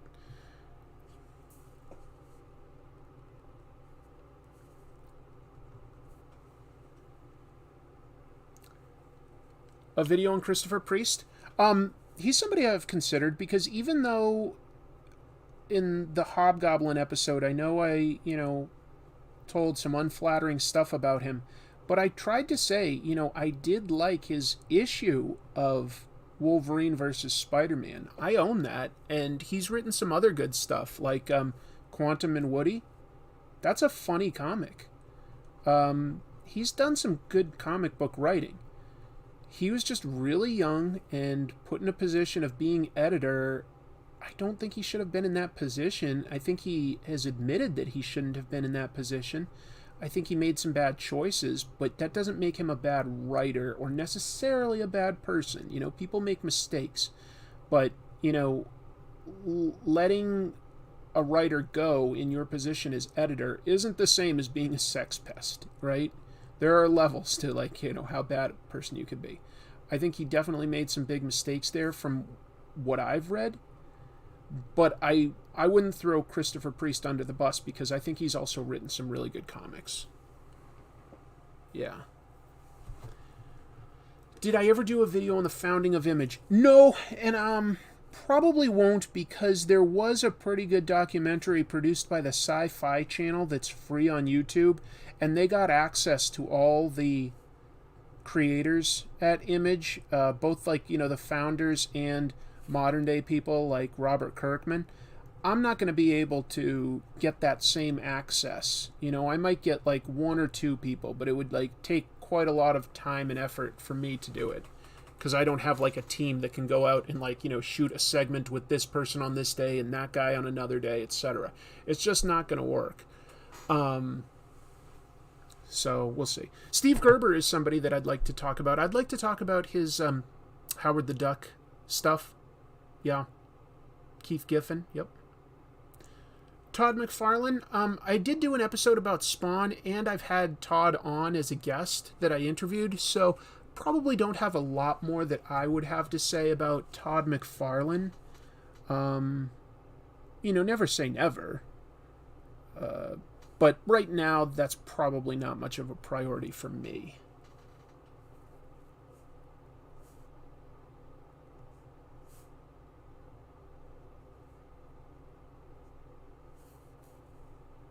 Hopefully that makes sense.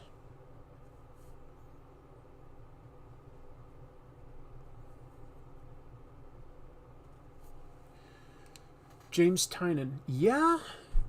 Some of these people, what I'd rather do, some of them, not all of them, but some of these people, what I'd love to be able to do would be have them on this channel to do an interview. I'd like to do interviews here. But I would imagine, because this channel has a lot less subscribers than Comic Tropes, that the average person might not be interested in that. I would be willing to mention it in a post on Comic Tropes itself as well, but that's what I would like to sort of start doing, is do future interviews here if a creator was up for it. And I love doing interviews, so that's something, could always be in the cards. It might take a while for this channel to grow enough for it to appeal to big names. I'd love to talk to some influential creators. Some of the people I personally would love to prioritize as having an interview with would include, I've always wanted to talk to Larry Hama. I make no bones about that. He's a guy that I just really have admired for a long time. I've read almost everything he's done. I think I might have read everything he's done. I'm not sure, but I really like his work. Obviously, best known for G.I. Joe, but he's done a lot of other stuff too, and he's worked with almost everybody in the industry, so he's got interesting stories to tell, I bet. And I'd also love to talk to a guy that I really just always have liked his work, Bill Sienkiewicz. I would love to talk to Bill Sienkiewicz, but I don't know how likely it is that I could get a hold of either of them. I came close once to interviewing Larry Hama, but we just couldn't work out the schedules, and now a lot of time has passed since we talked about it. It's pretty late here in Nigeria. Love both your channels. Keep being awesome. Well, have a good night's sleep. I'd love for you to check out Shuzo Oshimi's work, Flowers of Evil, Blood on the Tracks. What kind of work is that? Isn't Larry Hama doing a new Wolverine book? Oh, is he? I didn't hear about that. It's possible. I have not done an episode on Stan Sakai, Brandon. That's one that's like I'm always really close to pulling the trigger on. I would really like to talk about the Grass Cutter story arc in the pages of Usagi Yojimbo. I think that was a really strong arc, and I think Usagi Yojimbo would definitely be interesting to discuss.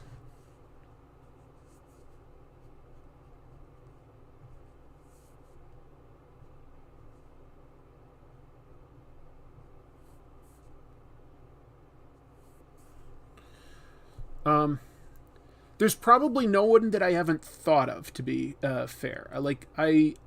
There's just so many creators out there. There's so many either good or influential comics. There's just so much I want to talk about.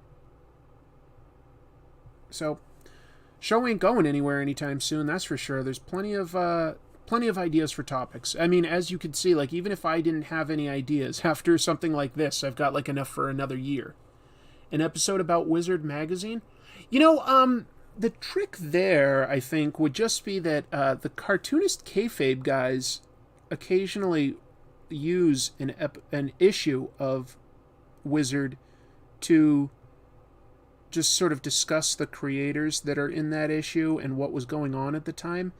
And I sort of feel like, and then they talk about Wizard itself, and so they've covered a lot about Wizard that I think if I covered it, it would be pretty redundant. I would just sort of direct people to Cartoonist Kayfabe and look up their episodes where they crack open an issue of Wizard and discuss everything that's in it.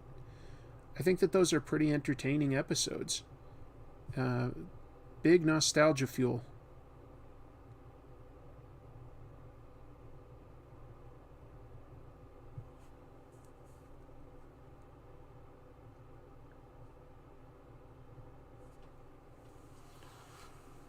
You ever ink with a brush? Yeah. The reason I tend not to on these is when I ink with a brush, it's a little more time consuming. You know, I'm dipping back and forth between the pot and... Oh, actually, I tend to like this. I've got Bombay. I do have those tools, like, right here. It's slower, and I've realized I'm not good enough to have conversation and draw. So if I was doing that live, it would be very quiet, probably kind of boring. I've talked about Hirohiko Araki. I'm stuttering, that's all. I've done an episode on Moon Knight. Oshimi is a manga creator, lots of psychological horror. Okay, I appreciate that, James. New one on Stan Lee. Probably should do another on Stan Lee at some point. So, what I tend to do for, like, drawing on this channel, what I've realized, every once in a while, it's rare, but I have drawn completely from scratch here and there, or at least drawn, like, some of it from scratch. It takes a lot more of my concentration, and I can't be a host where I'm talking, answering questions and things like that. I just can't. I found that I can't quite do that. I can't think of both things. What I can do is ink or color while I chat with all of you. So that's what I tend to mostly do.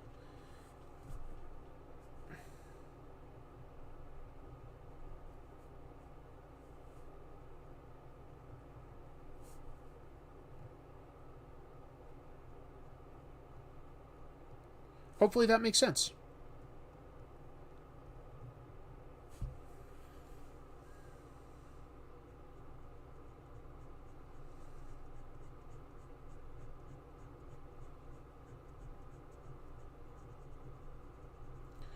But to answer your question, sometimes, yes, I will ink with a brush for just myself. Any comics YouTube channels you follow and recommend besides Cartoonist Kayfabe?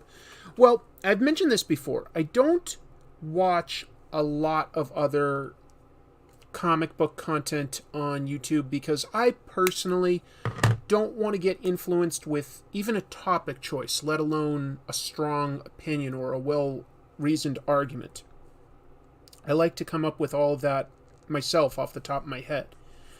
But there are some that I admire. I just don't tend to watch it regularly. Besides cartoonist kayfabe, a lot of the folks that I've collaborated with on the at-home Comic-Con are up there. So I really admire Matt Draper. I think he does great essays and incredible editing. So I'm often sort of jealous of his finished products when I check those out.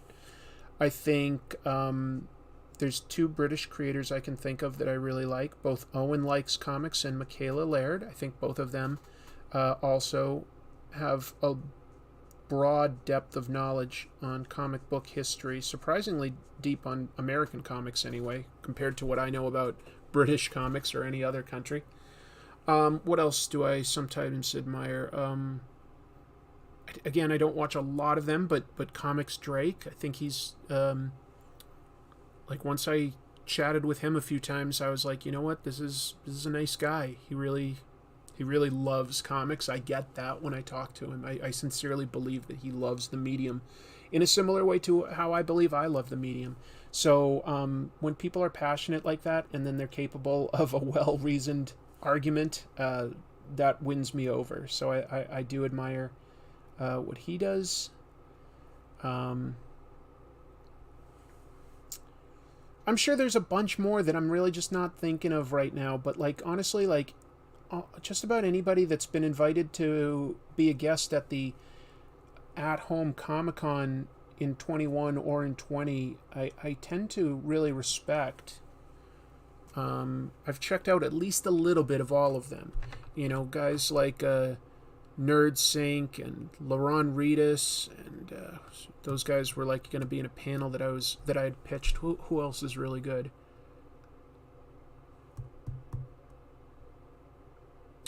Came across one that was smaller recently. Let me see what that one was. And she only sometimes does comics. She tends to also do like, you know, movie type stuff sometimes, but some comics. Why is this not working? Okay. Let me look at my history here and see if I can find the channel I'm recommending, because this person has a very small following right now with only a few videos. Okay, it's, 188 subscribers. Tell you what, maybe you guys could all just like make this person's day by subscribing and just giving it a shot. Like, I bet that would be huge for this person. Her name is Zoreya. It's spelled Xhoreya. I'll type that in the chat so that like people know what I'm talking about. She seems like she's possibly got some good stuff.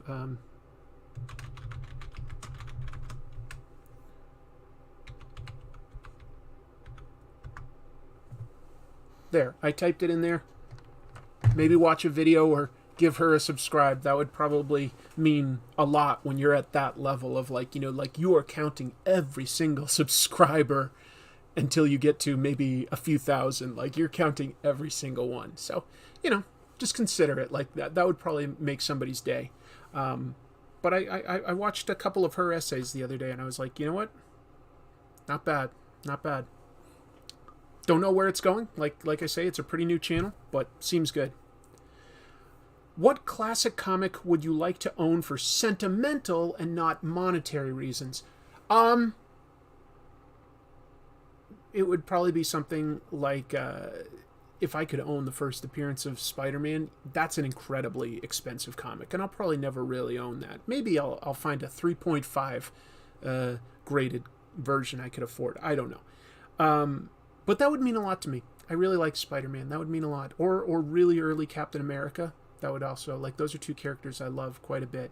Also, yeah, somebody joked. That's a good joke. A near mint amazing fantasy number 15 because I feel sentimental about money. That's Novacaster. Good one. Trailer Drake is good for getting people into comics for the first time from the movies. Yeah, okay, that makes sense. That makes sense. Hey, Daniel, nice to see you. Nice to see you. I love it, love it. I'm doing well. I lost my train of thought. I lost my train of thought.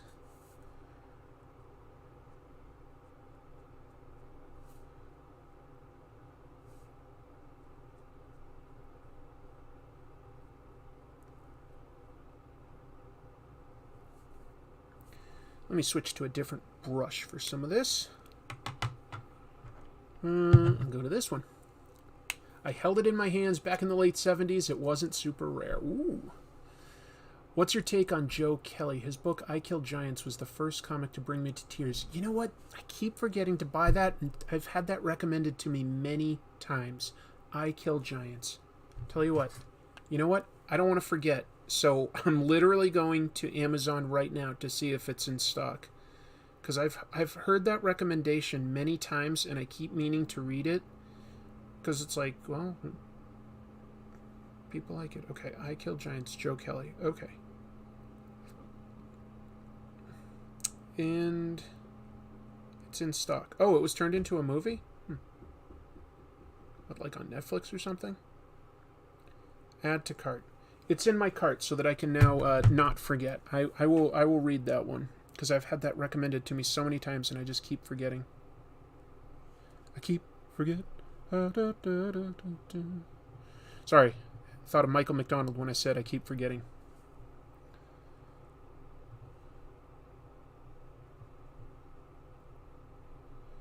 You guys all love Michael McDonald, right?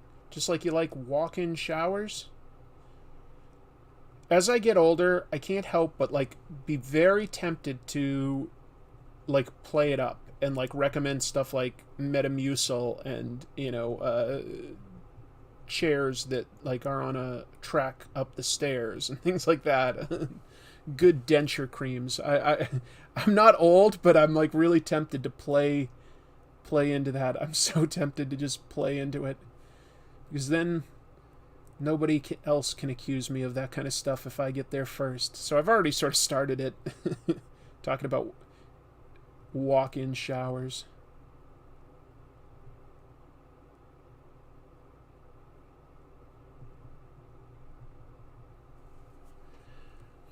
Doobie Brothers all day. There you go.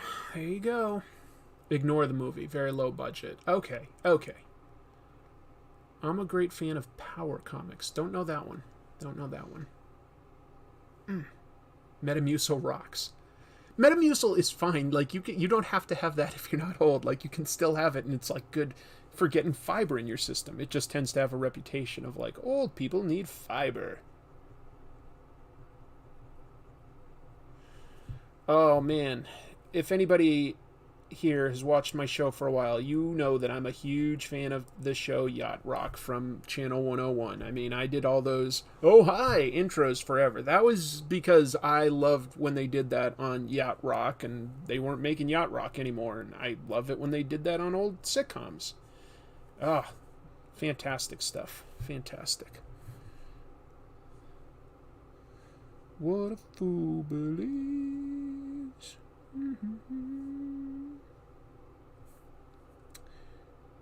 How's the weather where everybody is? It actually snowed quite a bit here for a couple days, although it is now pretty much all melted away. Because yesterday in the afternoon it started to get warmer and it rained last night, so you can probably get out. But yeah, it's been raining. It's been snowing a lot. Let's see. Gotta go. Alright, see you, Novacaster. Thanks for the good joke. I bought the Stray Dogs trade paperback and pre-ordered Many Deaths of Layla Starr. Oh, well, I hope you really enjoy them, Ryan. All I can say is I did, but I know everybody has different tastes, but I really like those. I hope you enjoy them. That would be nice. Yeah.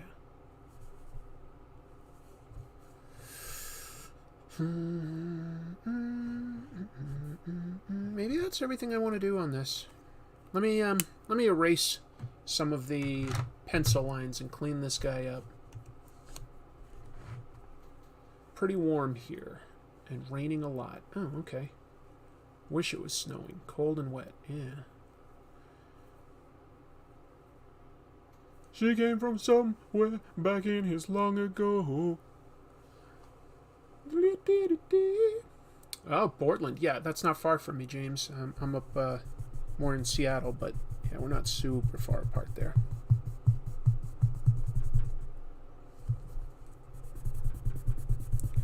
Gotta get this art all cleaned up. All cleaned up.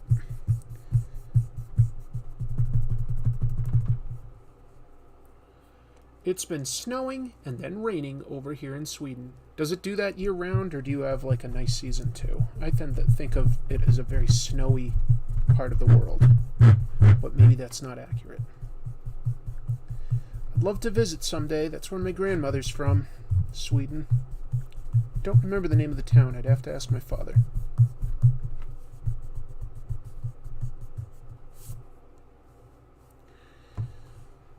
Bought the Master Race after your Bernard Krigstein video and was blown away. Would love more obscure tales like that. Yeah, isn't that an impressive piece of storytelling? Obviously, it's not like some sort of bestseller that's like talked about everywhere, but the storytelling in it really is masterful for comics. It tells you so much, and every single panel really has a purpose. It's yeah. Cat toy recommendations. You can't go wrong with laser pens. 38 Celsius. Okay.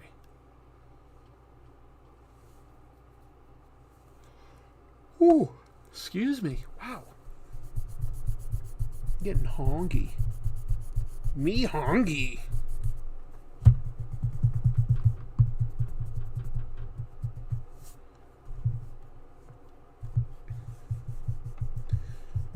There was a cartoon in the 80s maybe where there was an ogre that talked like that. I'm trying to remember what I'm thinking of, and you'd go like, Big Mouth, hungry. Big Mouth. What was Big Mouth from? Might have been Gummy Bears. That's an obscure cartoon at this point, huh? They've never like rebooted or brought that back. Gummy Bears. I think that was a Disney thing. Let me figure out a few things over here.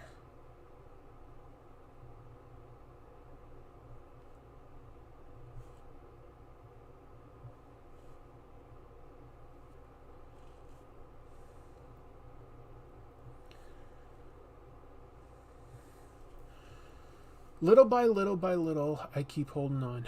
I keep holding on.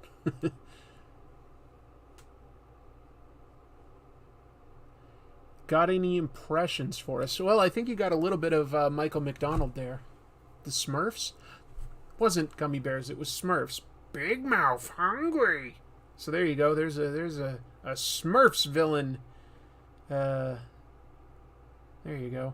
What are your favorite video games growing up? Well, you know, Jack, I didn't have most of the game consoles growing up, actually. So I can't really say for a bunch of early generation stuff like too much. I did have an Atari 2600. I'm old enough that I did have that when I was very young. Didn't have like Nintendo, Genesis, Super Nintendo. Didn't like sort of skip that whole era. We just didn't have a lot of stuff like growing up. Did fine later on, just didn't have a lot of it when I was younger. So I really liked on the Atari 2600 Pitfall, and back then, any game by Activision, if you hit a certain high score and you took a picture of yourself in front of the TV showing the score and sent it to them, they'd send you a free iron-on patch that you could put on like a jacket. And I got that for Pitfall. That was, like, I was really proud of that at the time. That said, it was always really hard to get those photos because you're taking a picture of a TV screen. So you would usually be backlit. You'd have, like, this is, and you know, we couldn't see, like, the picture if it came out or not until you developed it. You'd get it like 1 week later back then. Like, there was no digital cameras. It was actual film. took the picture, crossed your fingers that the lighting was right, and that it didn't move too much, because then the score would be blurry, and sometimes it just didn't come out right. So I think that there were some other games that I might have like remembered better if my pictures came out, but for whatever reason, the one for Pitfall came out, and so that game just is one that I tend to remember.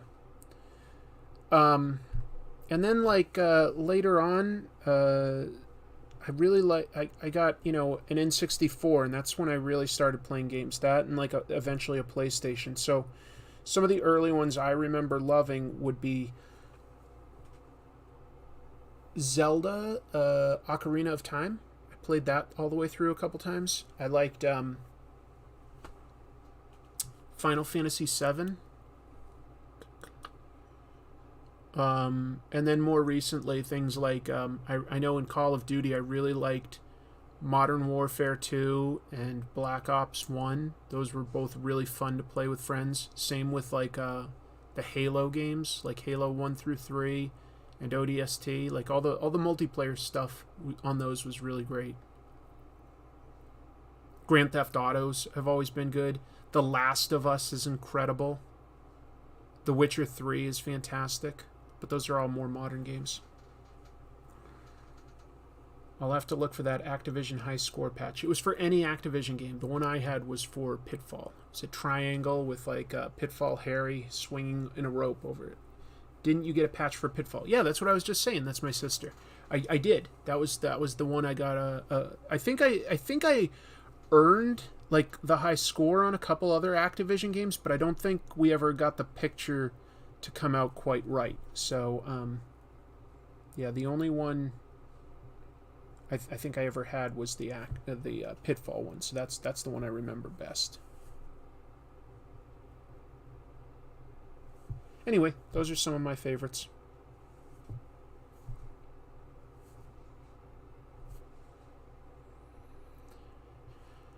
You guys can list any that were favorites of yours. I'm always curious about that stuff. I watched your episode about Ditko again. On his views about objectivism, would Superior Spider-Man fit his views, Doc Ock using his intelligence for monetary benefit? No, because he was committing crimes. And in Steve Ditko's world, you know, you either were good or you were bad. There's no gray. So even if you are doing some good, but your ultimate goal is to, like, steal money or trick people into giving you money, things like that, that's just wrong from his point of view, I believe. I think I remember you mentioned potentially doing a video on the original Polish Witcher comics, but have you read the Dark Horse Witcher comics? I have not, and I've wanted to do The Witcher right now. I'm just like looking here just in case. I misplaced my Polish Witcher comics, and to my incredible frustration, just to be clear, because my friend Beata from Poland went to the trouble of translating those for me. So I really wanted to do that because that's so unique, like who else out there probably has those original Polish comics and translated? But unfortunately, I don't know where I put the damn book. So I've been looking for that. As soon as I find it, that's going to basically become the next episode when I find the book. Ugh, so frustrating to me. But I did just notice, like here, there's like a bag of some stuff that we were moving, and I did find something kind of cool here. I'm going to end it with this. Look at this. This is something I got from a Kickstarter. Jackie Estrada helped organize a bunch of early Comic-Cons, and these are all photos that she took in the 1970s and 80s. And look at, like, just on the cover alone, we've got Osamu Tezuka, Alan Moore, Jim Lee, Stan Lee, Jack Kirby, there's Julius Schwartz, Sergio Aragonés, Will Eisner, Frank Miller looking like a baby. Look at this. I think she made a sequel of like stuff in the 90s, but I don't have that one. Yeah, and she's got it divided out between like people that like did stuff like, these are all people that worked on Mad Magazine, We've got Carl Barks in there. Carl Barks. Golden and Silver Age people. He's got Jerry Siegel and Joe Shuster. Like, how cool is that? That's so cool to me. Martin Odell, Bob Kane. There's Bob Kane. I have to say that Bob Kane was not one of my favorite comic book people. One of my tasks with Comic-Con in the late 1970s was helping to line up guests, partly because I was one of the few committee members who could be reached by phone during the day. When Bob called me in response to our invitation, he wanted to know if he would be the only guest at the show, and he seemed peeved when I told him he was one of many special guests. But he still took up our offer. Here he is in 1978. What an ego! Look at that. There's a delay on this when you read the chat. I had already sent the comment when you started talking about it. Oh, sorry, Jeannie. Yeah, look at these. Jack Davis. The Hernandez brothers. Comic book writers now. Oh, that's cool. Marv Wolfman. Len Wein. Mark Evanier. He knows everybody. Mark Evanier does. So many cool people. Here's Frank Miller in 1985. He just looks like a baby. This is so cool. I'm going to zoom out a little and take the last few minutes here before I end by just let me zoom all the way out so that you guys can see everything here, because why not? Let's just go through a couple pages, and I can't show the whole thing, so I should probably go faster. Somebody earlier mentioned Steve Gerber. I think it's cool to see photos of these people, especially like when they're really, really young. Oh, look at that. Like, this is Neil Adams, and he just looks so young. This is 87, though. This is 87, and he started in the late 60s in comics. Bernie Wrightson. Alex Toth. George Perez. Look at all the hair he has. Look, I don't know here. Let me do this. George Perez. I can't quite get it to focus if I get closer. This is amazing. Let me see if the chat is asking me about anything. Oh, hello, Francesco. Greetings from Peru. Well, greetings from the United States of America. Oh, man. Bill Sienkiewicz. Bill Sienkiewicz had many looks over the years. Look at this. 81, he's got a beard. 82, no beard. 85, he'd lost the hair. But at some point, he got it back. Like, he must have gotten some sort of interesting, like, hair plugs, because he's got hair now. He's got a lot of different looks.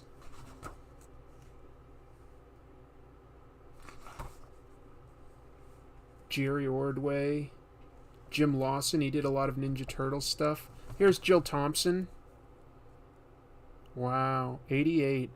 She was doing Sandman early on, some Sandman stuff. Art Adams, Dennis Cohen. Oh man, here's all the image creators, but like back in like the mid '80s. 87 for Jim Lee and Eric Larson. Eric Larson with a lot of hair. Mark Silvestri, Whilce Portacio. Wow, and that's in 1984.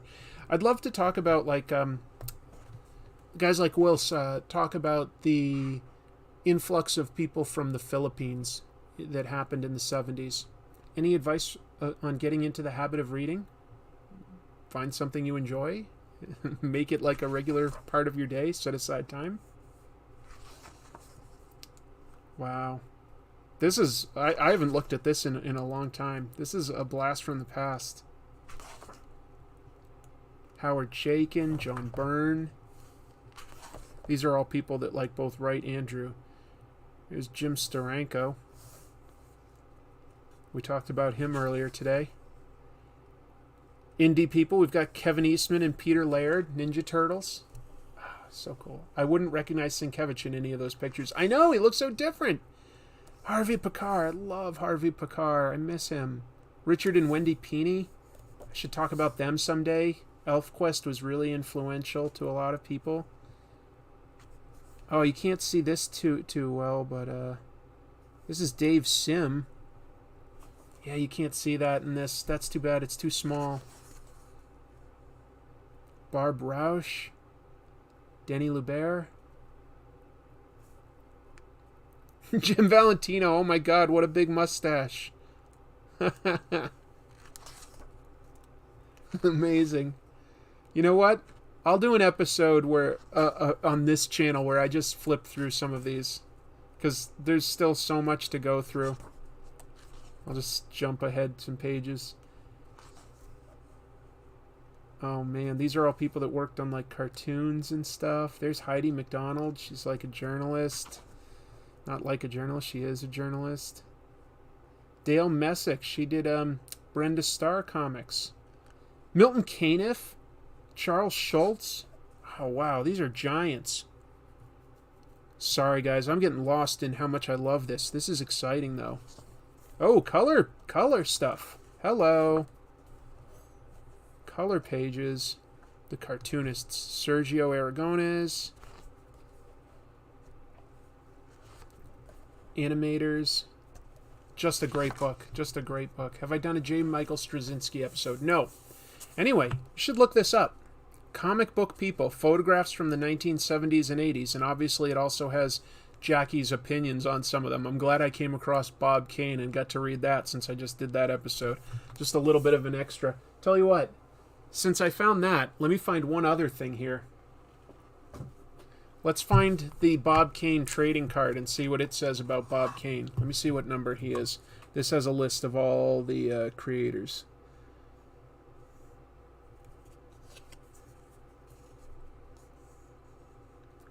I'm looking for Bob Kane. There, number 37. Okay.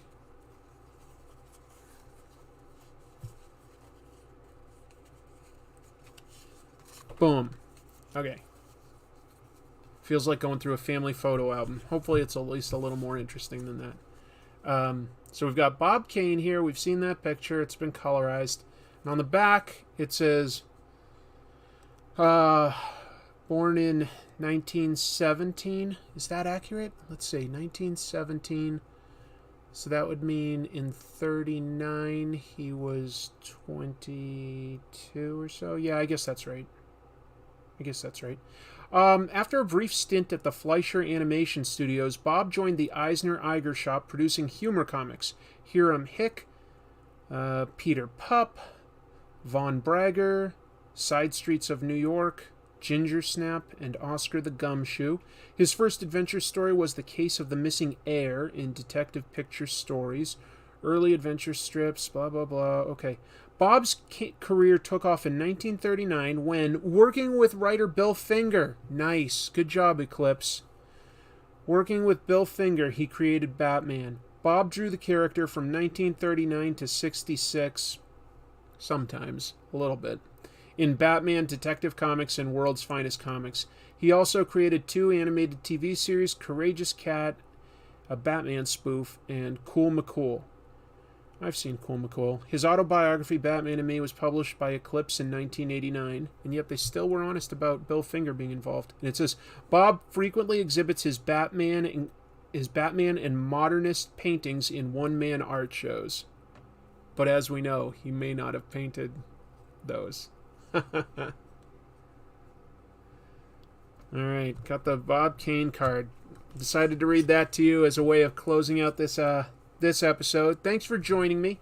Again, the comic that I would most recommend that I read this particular week is going to be Swamp Thing Green Hell by Jeff Lemire and Doug Mahnke. So that came out this past week. I think it's pretty fantastic. I would recommend that as my pick of the week. Thank you so much for joining me, folks. There's my Bruce Banner Incredible Hulk drawing. Probably went too heavy on the shading, actually, in the eye, so I'm going to grab a whiteout pen and fix that. And then I'll post this on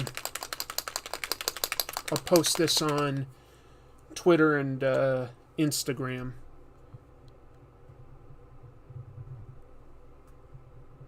I'm just trying to use... Yeah, there we go. Let's just redo this, because it looks like I just darkened that eye too much for what it is. Now it looks like he's only got one eye. Killer drawing. Jeff Lemire's Animal Man was trash? Well, you and I have strongly different opinions on that, Christopher. That's... and I'll answer this question about interviews here. But when Animal Man debuted, my good friend Travel Foreman was the artist, so I'm biased, but I loved it. What's my approach to interviews? Loose structure that essentially serves as an advertisement, or something with more rigor and criticality? Probably a little closer to the latter. I usually structure out like my main questions that I want to ask of somebody. I want to try to like at least get to the heart of something I haven't seen in any previous interviews. And I will ask follow-up questions of my questions, as well as just sort of let the conversation go where it wants to organically. So I'm not like super rigid necessarily, but I will try to have a little bit of structure.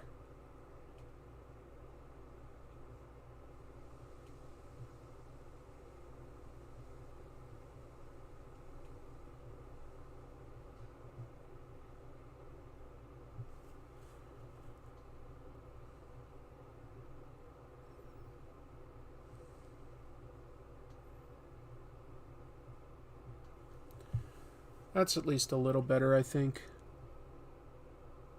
It's not great, but what can I do?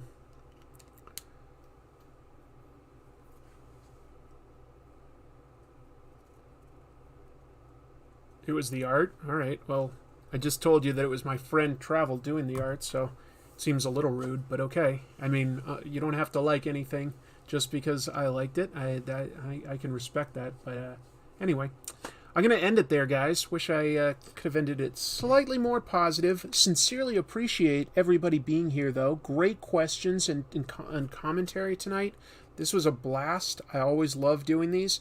I'll be back next week, and I'm excited for the episode I'm doing next. I think any regular viewers are going to get something out of it, because it's almost definitely a topic you haven't encountered before. Almost definitely. You'll know what I'm talking about, like, in broad terms, but you're not going to, like, have ever watched a video on it before. But, like, anybody that's casual is probably going to, like, leave some angry comments for me. We shall see. We shall see. My Ed Piskor interview was very soft. Yeah, I guess it's definitely time to end it. Things are getting a little negative here. Sorry that my episodes aren't to everybody's liking, but thank you for stopping by. All I can do is what I can do. Don't know what I would have really dug down to get out of Ed other than that. I mean, you already know that I kind of like Ed and Jim, so you know, there's going to be bias. There's going to be bias in some of the interviews that I do. Robert Kirkman is my friend. I'm not going to, in the interview, try to do a gotcha. So I'm not... none of my interviews are really trying to be gotcha. I'm trying to find something new to talk about and to learn about in terms of technique or comic book history, but I'm not necessarily trying to like unearth some dirt on them or anything. So we shall see. You guys are great. I appreciate you being here. I appreciate you watching. I appreciate the questions. Can't think of anything else I got to talk about. You've been really patient, and it's awesome seeing so many familiar names keep coming back. It's fantastic. So keep your eye out for the next Comic Tropes episode, and I'm going to try to do a bonus episode on this channel in the near future, but that will be released to my patrons early. So just keep that in mind. See you soon. Keep reading comics. And now I always leave a little bit of extra time as I stop this, just to be sure that I don't miss anything. So I am just rambling at this point. See y'all.